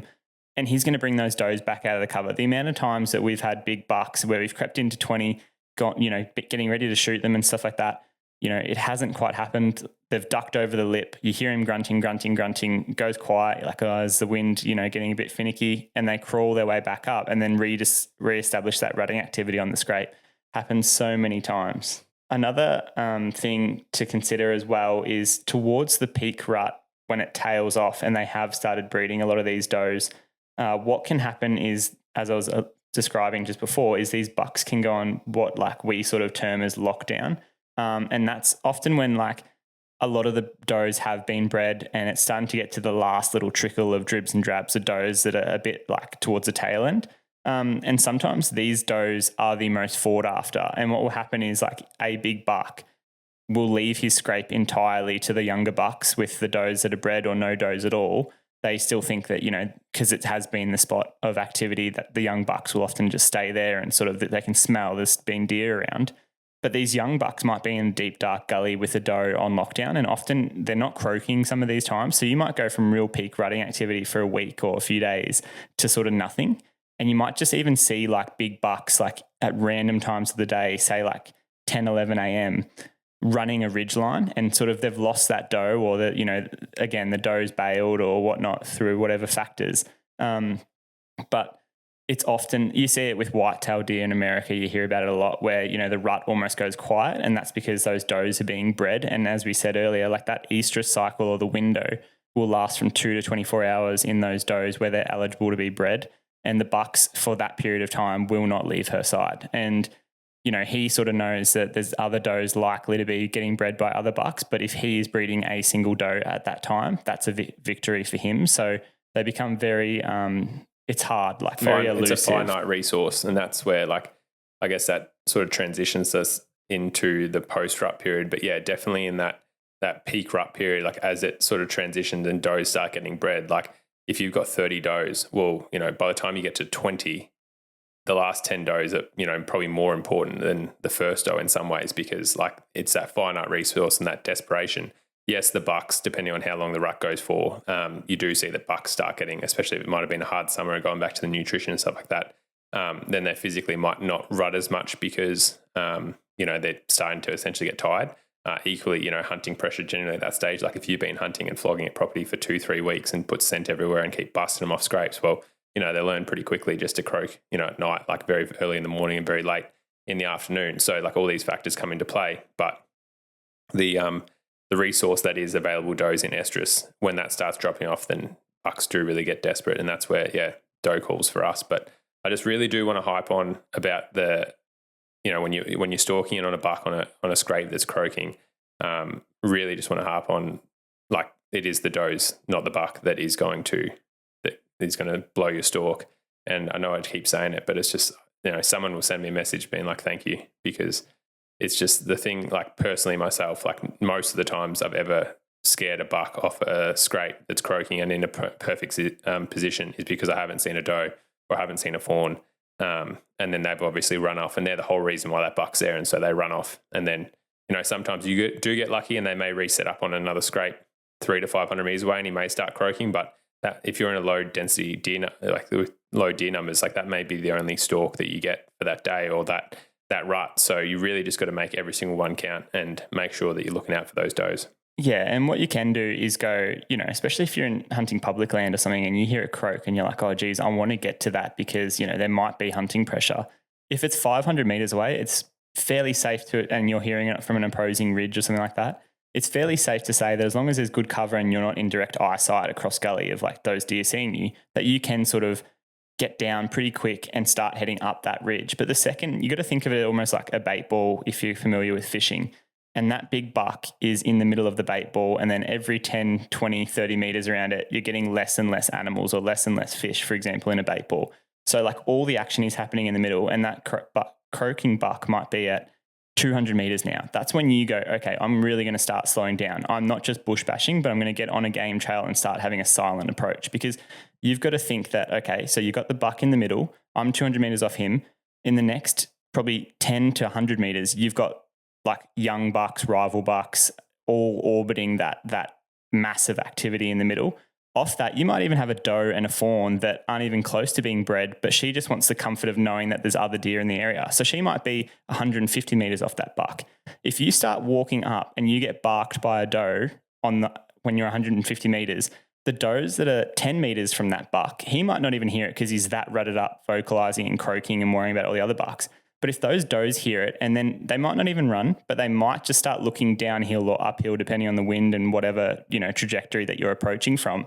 But if they're looking, and then after another 5-10 minutes, you're slowly creeping in, you're not using your binos enough, as James was alluding to, you step on a stick, suddenly those does that shouldn't have any concern for a human presence or a threat, and they should be focusing on, the rut and normal fallow deer behavior, are looking over their shoulders. And that's when, as James was alluding to, they're going to notice that something's amiss way before the buck. And often people go, I was approaching this buck and he just went quiet. We've seen it so many times. We talk about it so often. The buck is not looking for danger. The buck is only looking for does. So as James has alluded to multiple times, as we hopefully get you to take home from this peak rut, it's the does that are going to fool your stalks and end in upset and failures. Is just approach it. You've heard that buck croaking. Hopefully you've done the research. You know what scrape he's on. You know roughly where he is, which gully head. Think about the wind. If you're going to get up there and the wind's going to change before you're actually eligible for a stalk, you're better off waiting. You're better off just going, okay, I know where this buck is. There's a fair chance without any pressure or human intervention, he's going to be there either this afternoon, tomorrow, whatever it is. And I know like human temptation is like, that buck's croaking, I've got to get in there right now before he shuts up. But as we're sort of describing, a lot of the factors, if a fallow buck is croaking, he's going to be croaking unless we sort of spook him or scare him. And it's not even him, it's the does that he's pursuing.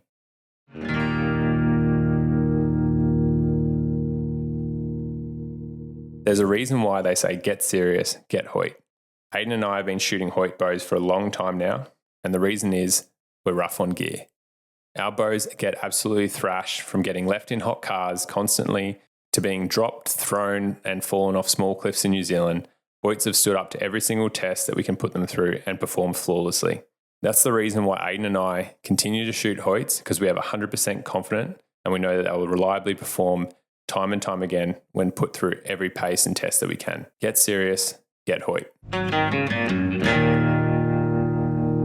The next period, which probably is arguably my favorite period, I reckon, to actually get it done on a big buck, like definitely probably pre-rut a little bit with the rattling, but definitely during the rut, it's actually, I find it sometimes the hardest period to get it done on a big buck, because there's just so much activity around him, like especially in these high deer density areas. Like if he's in a lek setup, or if he's in a setup where he's got 10, 15, 20 does and a couple of satellites, like there is almost a force field around these bucks. Like there is a lot of sneaking that needs to be done to get you in there to within bow range, especially like rifle. It's a little bit different, but it can be quite a mighty task getting in there on a rutting buck.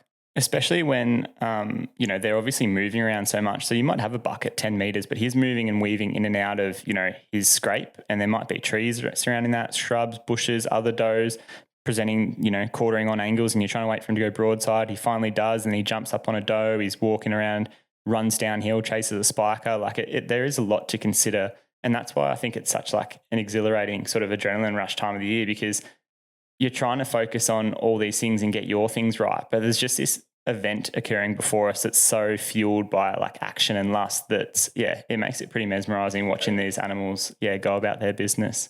The biggest thing with the post-rut period that obviously we've described these bucks as athletes, like for the last month and a half, potentially, like they have given it their all. They're running around like crazy, trying to mate all these does or as many as they can. And so the big thing, the consideration factor, I guess, is the fact that they lose 25 to 30% of their body weight from over the rut period. And so what these bucks are ultimately trying to do is put on condition. So if we sort of transition it and give it a bit of a timeline, so just say we talk about pre-rut being that 7th to 14th, well, the 14th to 21st, they're still maybe going to be croaking a little bit, like first light, last light. The activity is certainly going to be winding down. Some of those later does, will be getting bred all the way through maybe even early May, depending on the densities and how the season's gone before, as we've discussed. But the rutting activity is what, like biologically it's winding down, but also the activity in terms of what we normally describe it as is also winding down. That's not to say that the bucks aren't still, doing certain characteristics. So what they'll actually be doing is, we find it's a good time of year to have new bucks rocking up, because bucks will leave their sort of home range that they've set up per se for the rut, and they'll actually go out and try and find new does. And so you can have new bucks that have never been on a trial cam, never seen during the rut.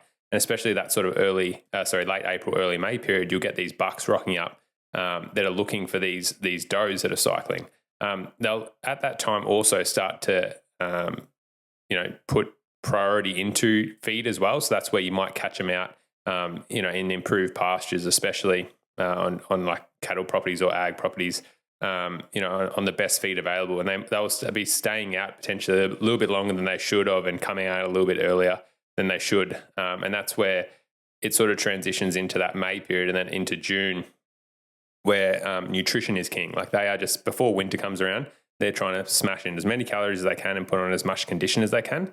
And often they re-bachelor up in these bachelor mobs. And that sometimes at this time of year, I find it's more likely to be of animals of similar age class. So animals that have, been fighting or rut and they've hated each other, like now they actually sort of go in these little small mobs and stuff like that. And you sort of see these like older, mature bucks, that middle-aged bucks, and then generally like the younger ones. Because the younger ones, like they're tossed, like the older bucks know that the rut's sort of wound down now. Like, yes, there might be the odd doe that's getting bred, but they know that, they've exerted the most amount of energy, so they need to be stacking that nutrition on. Whereas like the spikers and younger bucks and stuff, like they're still going to be running around in May, like trying to find that odd doe and whatnot just to breed her. But the big boys generally by then have sort of left.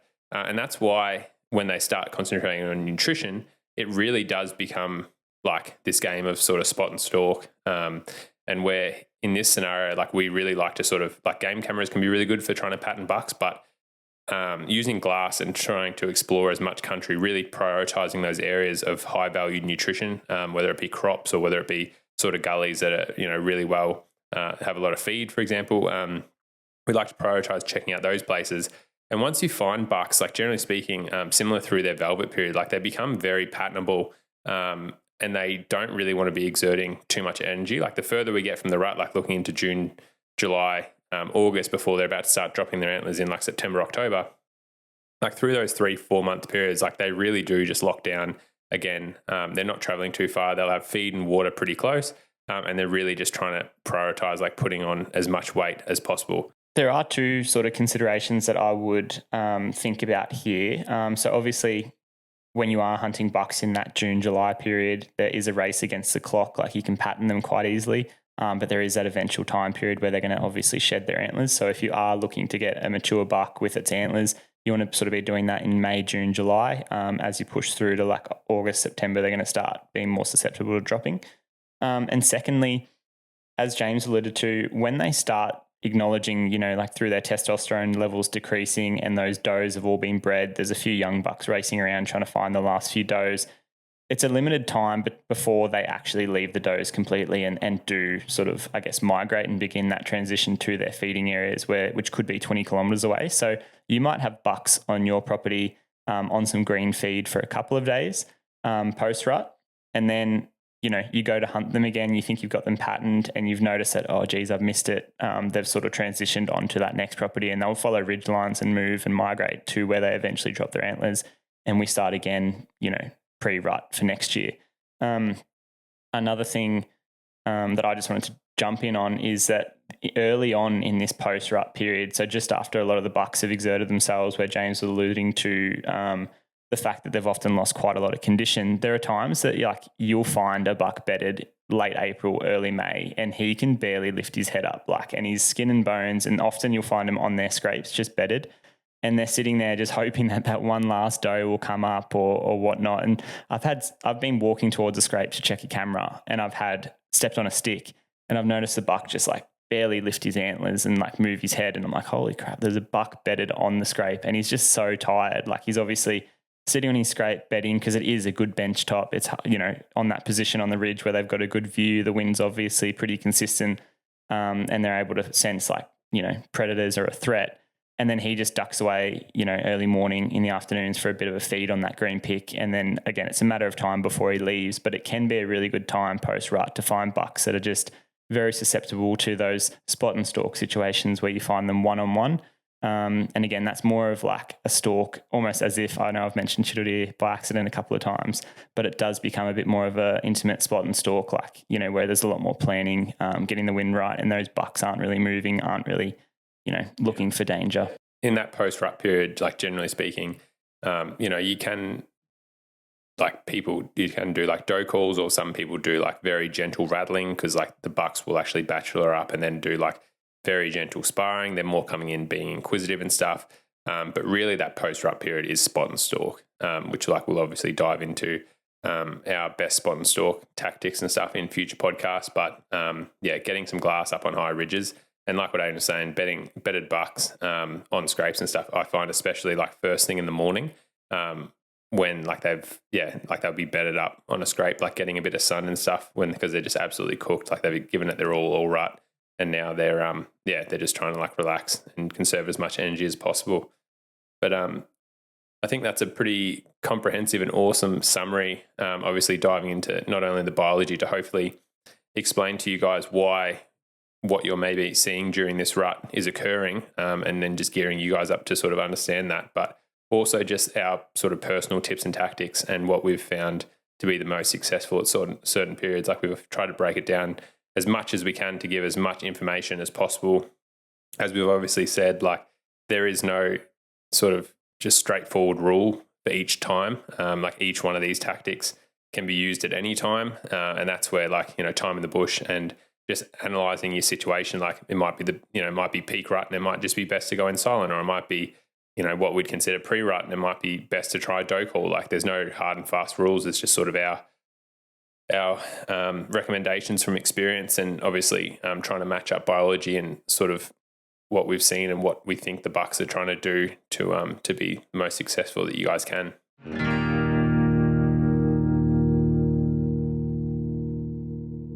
Are you in the market for serious boots for all feet, terrain and adventures? Well, look no further than Lower Boots. We have been running the Lower Ranger GTX3s for many, many years now without so much as a blister. The team at Lower have extended their generosity to you, our valued listeners, and supplied us with a unique discount code.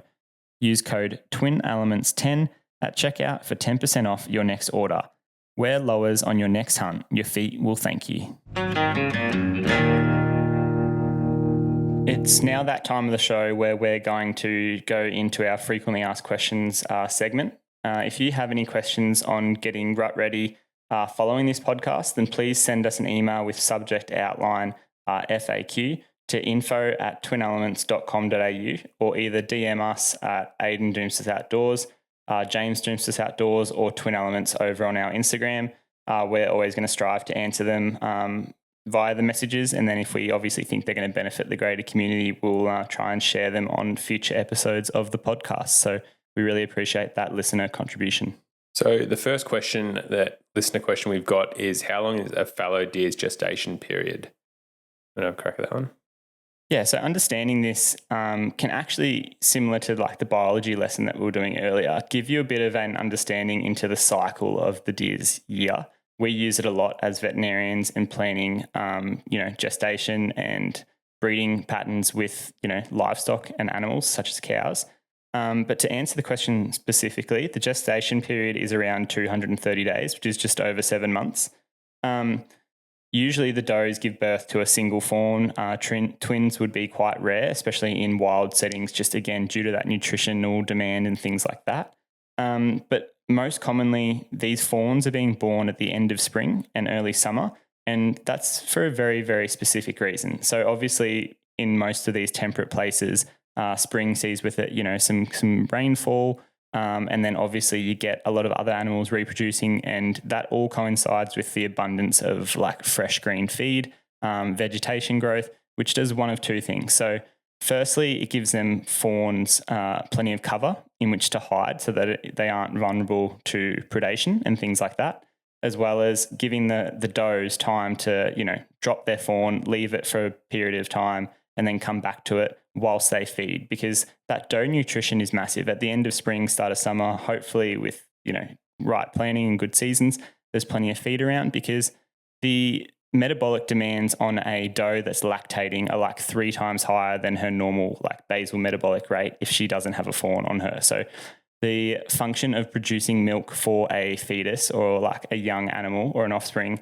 is so high. We see that in cattle, like dairy cows and things like that. Just the amount of water a cow has to drink to provide itself the, building blocks to make milk, let alone the proteins and things, is enormous. And like we will see with dairy cows, which you can translate straight over to does, just the physical body condition that they will lose from having a young fawn or young calf, depending on the species. So obviously understanding this and knowing that the rut occurs in sort of March, April, 7.5 months from that roughly is when you're going to start getting does dropping.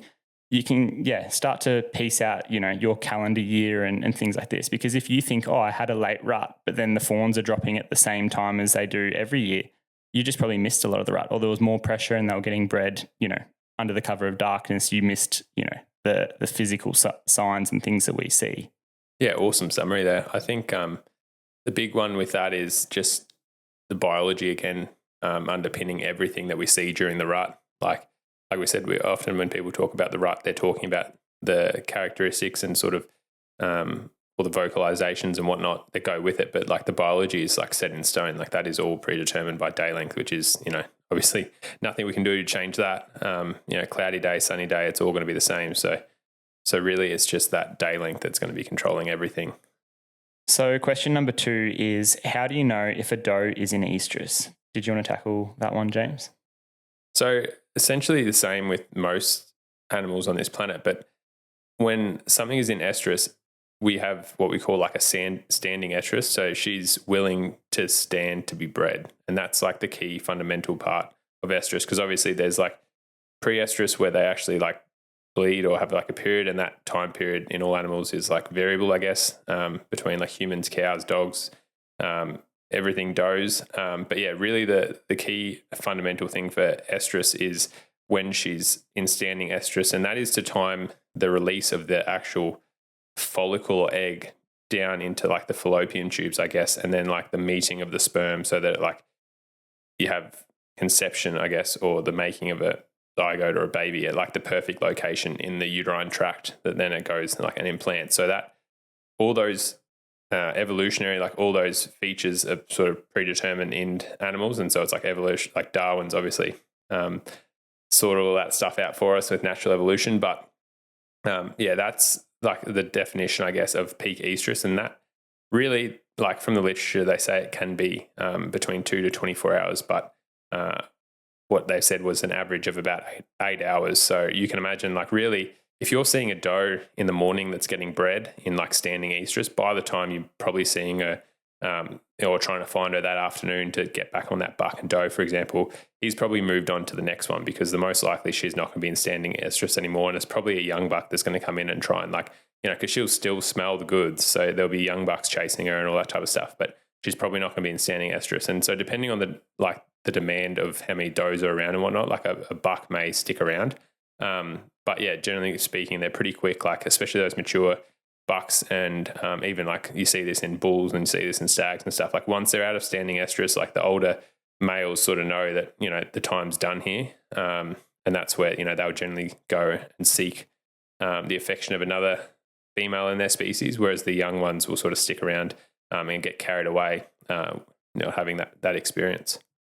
And that's where, like, we obviously don't know, we can only assume, but I think humans are very lucky in the way of breeding, selection and things like that. Like, obviously, a lot of human women, for example, and males are very, like, variable in their looks and attributes and things, whereas when it comes to fallow does and bucks and wanting to breed, it's like, if that fallow buck has a doe that is standing to be bred, that's his priority. He's not going to be running around chasing, another doe because he likes the look of her, for example. It's all based on pheromones and things like that and willingness to breed. Like, it's a numbers game. Like, if that buck can get 10 does for the rut, he's been successful. If he can get 20, he's like obviously so much more successful and passes on his genetics for the next generation of fallow deer. So that's sort of all they're thinking about there, is a standing doe. It's like that, a bird in the hand is better than 2 in the bush or whatnot. It's like, for that buck, he wants does that are standing, willing to be bred, so he doesn't have to necessarily be wasting his resources.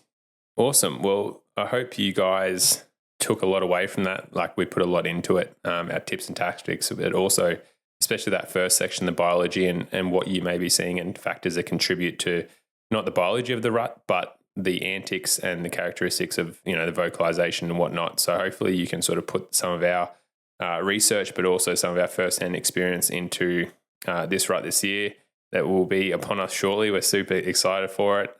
Obviously, a favourite time in the bush for Ayden and I, and we can't wait. But we've just got a couple of things that we're still running at the moment. So the first one is the 10K follower giveaway on our Instagram feed, the Twin Elements feed.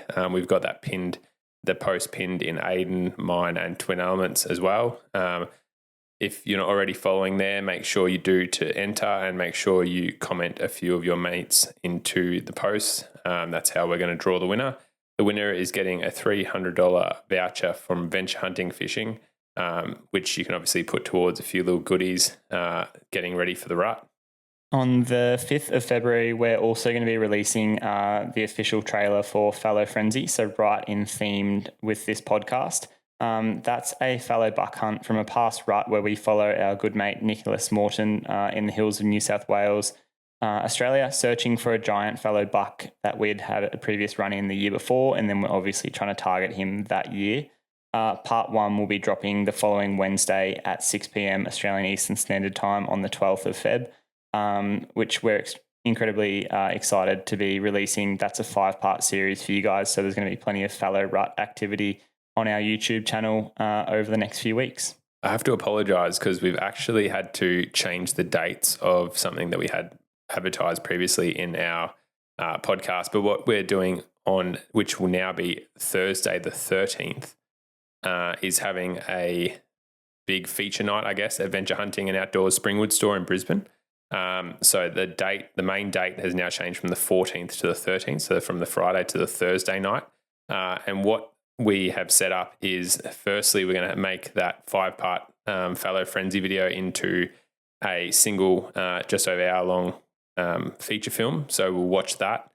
From that, obviously, come along and have any questions. We'll go through the video, obviously, in a bit more detail. But obviously, if you've got any questions that you haven't already sent through here to the podcast, or you haven't and learned any questions that you want to, or burning desires you want to ask us from this podcast, for example, or any previous podcast, or just hunting tips in general, that will be a great opportunity there. We'll do a bit more sort of tips and tactics and home truths that Ayden and I have about hunting fallow and reds, and just give you away as much of our hard-earned information as possible. In order to actually sign up, so you need to jump onto Venture Hunting and Outdoors website and become a VIP member. So you'll need to sign up. It's a free it's a free thing. You just need to sign up there, and they've actually limited it to 100 tickets. So make sure that you jump on and you're one of the first 100 to get in the doors and get signed up, just because we're sort of worried about how much space and how many people are going to be rocking up. So make sure that you jump onto the VIP group in Venture Hunting and Outdoors. All it takes is your email to be involved, and just say that you're going to the event. So, but yeah, that's going to be capped at 100 people. So make sure that you're signed up. Yeah, I'm pretty excited about that one, to be there with 100 other like-minded, pretty keen enthusiasts watching an hour-long feature film. Should be pretty epic. The team at Venture, I believe, are putting on some food and things like that as well. And there will be some rut bundles and things like that available with unique sales and things going on the evening. So that's something that, if you want to come out, check out some bundles and prize packs and things like that. That's all going to be available on the evening as well. I should also say that Ayden and I are going to be in store as well on that. Instead of the 14th and 15th, it will now be the 13th. So yeah, we'll be in store all day then. So if you want to come in to discuss some rut tactics, go over your gear list and stuff like that, make sure you're fully set up for the rut. Ayden and I will be in store on the 13th. We also will be in store on the 14th as well, but we've got to do a few podcasts and filming and whatnot with the Venture team. So you're not guaranteed to get our full attention on the 14th, but definitely if you're going to be there on the 13th, we will give it our all, and definitely keen to see some of you guys for a yarn then. So make sure you come in and store. Another event that we are super excited about is on March 1st, 2025, we'll be at the Flow State Outdoors Expo. This event is catered for, again, hunters, fishermen, and all those who love the great outdoors. It's taking place at Wodonga Racecourse and Exhibition Centre on the Victorian, New South Wales border. So please come down and spend the day and check out the many vendors that are setting up a booth. We're going to be one of those. If you want to get in on the action, there are early bird tickets available now whilst you're hearing this, right up until March 1st. These tickets get you in the door and also in the draw to win tons of great prizes, including a hunt in 2026 with us here at Spotted Safaris. So that's correct. Basically, you can win a fully guided Chiddle deer hunt retailed at over $6,000 simply by purchasing a early bird ticket, which you're going to need to purchase on the day if you intend on coming. So it's less than $25. I know ticket prices on the day are going to be $25. So I think you actually save a couple of bucks. You can secure your tickets now, and I know there's a heap of other smaller prizes on the day that you have to be there to win, such as, I think there's like Yeti gear and just prizes and products in general. But essentially, even if you treat it as a raffle for $23 or something like that, you're entering into the draw to potentially win a Chiddle deer hunt with us, which is, for some people, not taking it lightly, a once in a lifetime experience. And again, we cater to all hunting levels and experiences, all fitness levels. Obviously, the fitter you are, the more your gear is tuned and all that type of stuff, it's going to always impact your success more for the better. But again, if you're a new hunter going, oh, geez, I'm a bit nervous about a trip, there's like no one better to come with because we've been there. We understand it. We take clients out very regularly and we're all about learning. And honestly, we think that we can do that, if not better than anyone, cater a trip to any particular individual. So that's going to be absolutely amazing. As part of this event, Yeti are also hosting an epic VIP wild dining experience on the evening from 5 to 7 p.m. I'm so excited for that. It's going to be such it's seeing some of the chefs that they've got lined up for this is absolutely incredible. Well-known names and just, cooking wild foods and amazing dining experience is going to be epic. So for $110, you can go and grab yourself a VIP ticket. Be quick. There's only 100 tickets available. James and I have already grabbed 3 of those. One for... I checked in with Mal and Wade regarding the tickets for the dinner, and there is already started to be limited spots with the dinner. Like the feedback from that has been outstanding, really. With a lot of people that are buying these early bird tickets, also buying a ticket to this VIP dinner. So if you're listening to this, like I think I said it on the last podcast. And I checked in with Wade during the week, like they are really flying out the door. So make sure if you do want to go to the dinner that you grab a ticket. But equally speaking, with those, like Ayden was saying, like I sort of said it in one of my stories on Instagram during the week, I'd be, you've had worse odds on a $6,000 free guided hunt on a $20 early bird ticket. Like even if you're in Western Australia and you don't plan on coming to the expo, there's a lot of prizes, early bird prizes that will be purely drawn on the day. But this hunt, they've extended it out now to anyone that holds an early bird ticket.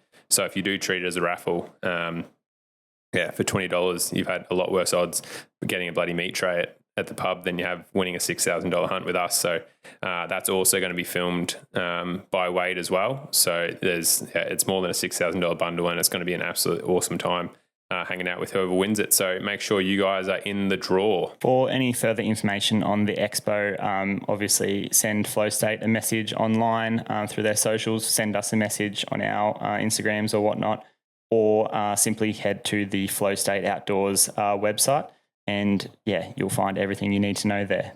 Well, we are getting close to the 20K subscribers on YouTube. Ayden and I are super proud. We've been ticking off a lot of milestones recently on the socials, obviously putting in the time behind the scenes, doing things like this podcast, but we really feel like the community is growing. But like we've sort of hinted to, we really are keen to give back to you guys, our supported listeners, and be doing a lot more giveaways this year. So you guys who listen to the podcast are definitely probably in the best seat because it's going to be coming out weekly. And so you'll probably get a bit of a jump on all these giveaways that we're doing well and truly before a lot of the guys and girls that just follow us on socials. So you're lucky in that sense. But with the 20K YouTube YouTube subscriber giveaway, we're going to be giving away a pair of lower Ranger GTX 3 boots, which Ayden and I, we've been running the Rangers for nearly 5 years now and absolutely love them. Like we were descending down a hill last night in the dark in some pretty crappy granite country. And, there was so many times I was like, oh, thank God I'm wearing boots. And I know that you guys, whoever wins it, is going to love their boots too. We are going to make it a bit of more of a giveaway and talk to a few more of our other ambassador companies and try and bulk up that package a bit more.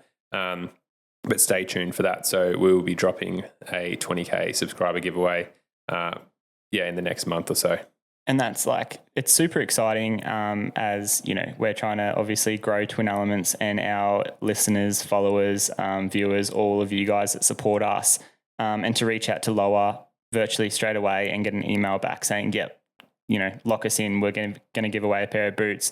They're the first ones that we've actually contacted, but we've got so many amazing brands that support us that we're going to start reaching out to as we build up to that 20,000 YouTube subscribers.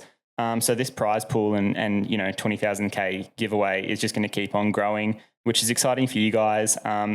Same as if you guys want to start supporting those brands that support us, not only is it amazing gear, but they do often have some unique codes and discounts available to us. They're in these show notes, on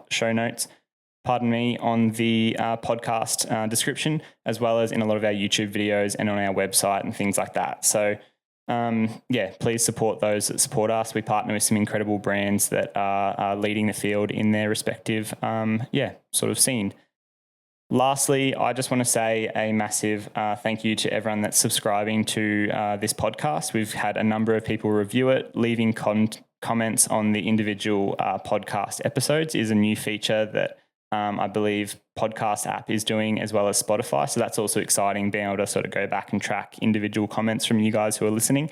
If you can just keep reviewing, rating the podcast, that's absolutely amazing, just to help us grow this channel. Yeah. Thank you so much. Like the feedback has been overwhelming from you guys. Like, you know, every time a podcast drops, especially like the last one, like had a few people message me and just be like, yeah, really, that was the kick in the ass I needed to start organizing, you know, my stuff for the rut, but also had a lot of mums and dads, which was fantastic to see, reach out and sort of share some of their stories and share their, moments of when they've started taking out their kids, or, you know, express they can't wait to start taking out the kids and how much value they took from the podcast. So I guess if you do value the podcast, thank you for all your feedback to everyone that's reached out. Obviously, if you want to share it around, we really appreciate your support. And, you know, the bigger and wider that we can take this, well, hopefully we can, you know, just keep putting more back into it for you guys. We do pride ourselves on making this like a free resource for you guys to try and share as much knowledge and media as we personally can get out in a period at the detriment of our partners and, you know, not being able to go hunting and keep fit and all the rest of our stuff that's going on in our lives. But we do really appreciate the support that you guys give us, and we don't take that lightly. So thank you very much. And lastly, like, I hope you guys appreciate that just in the build up to the fallow deer rut and red deer raw, like, it's a pretty exciting time of year. These are going to be quite rut specific and raw specific podcasts. We do have a heap of topics planned out and ready to go at the completion of that. If you do have any topics that you want us to, tackle and discuss, we're like always rearing to learn ourselves, but shed our knowledge and experiences from the bush.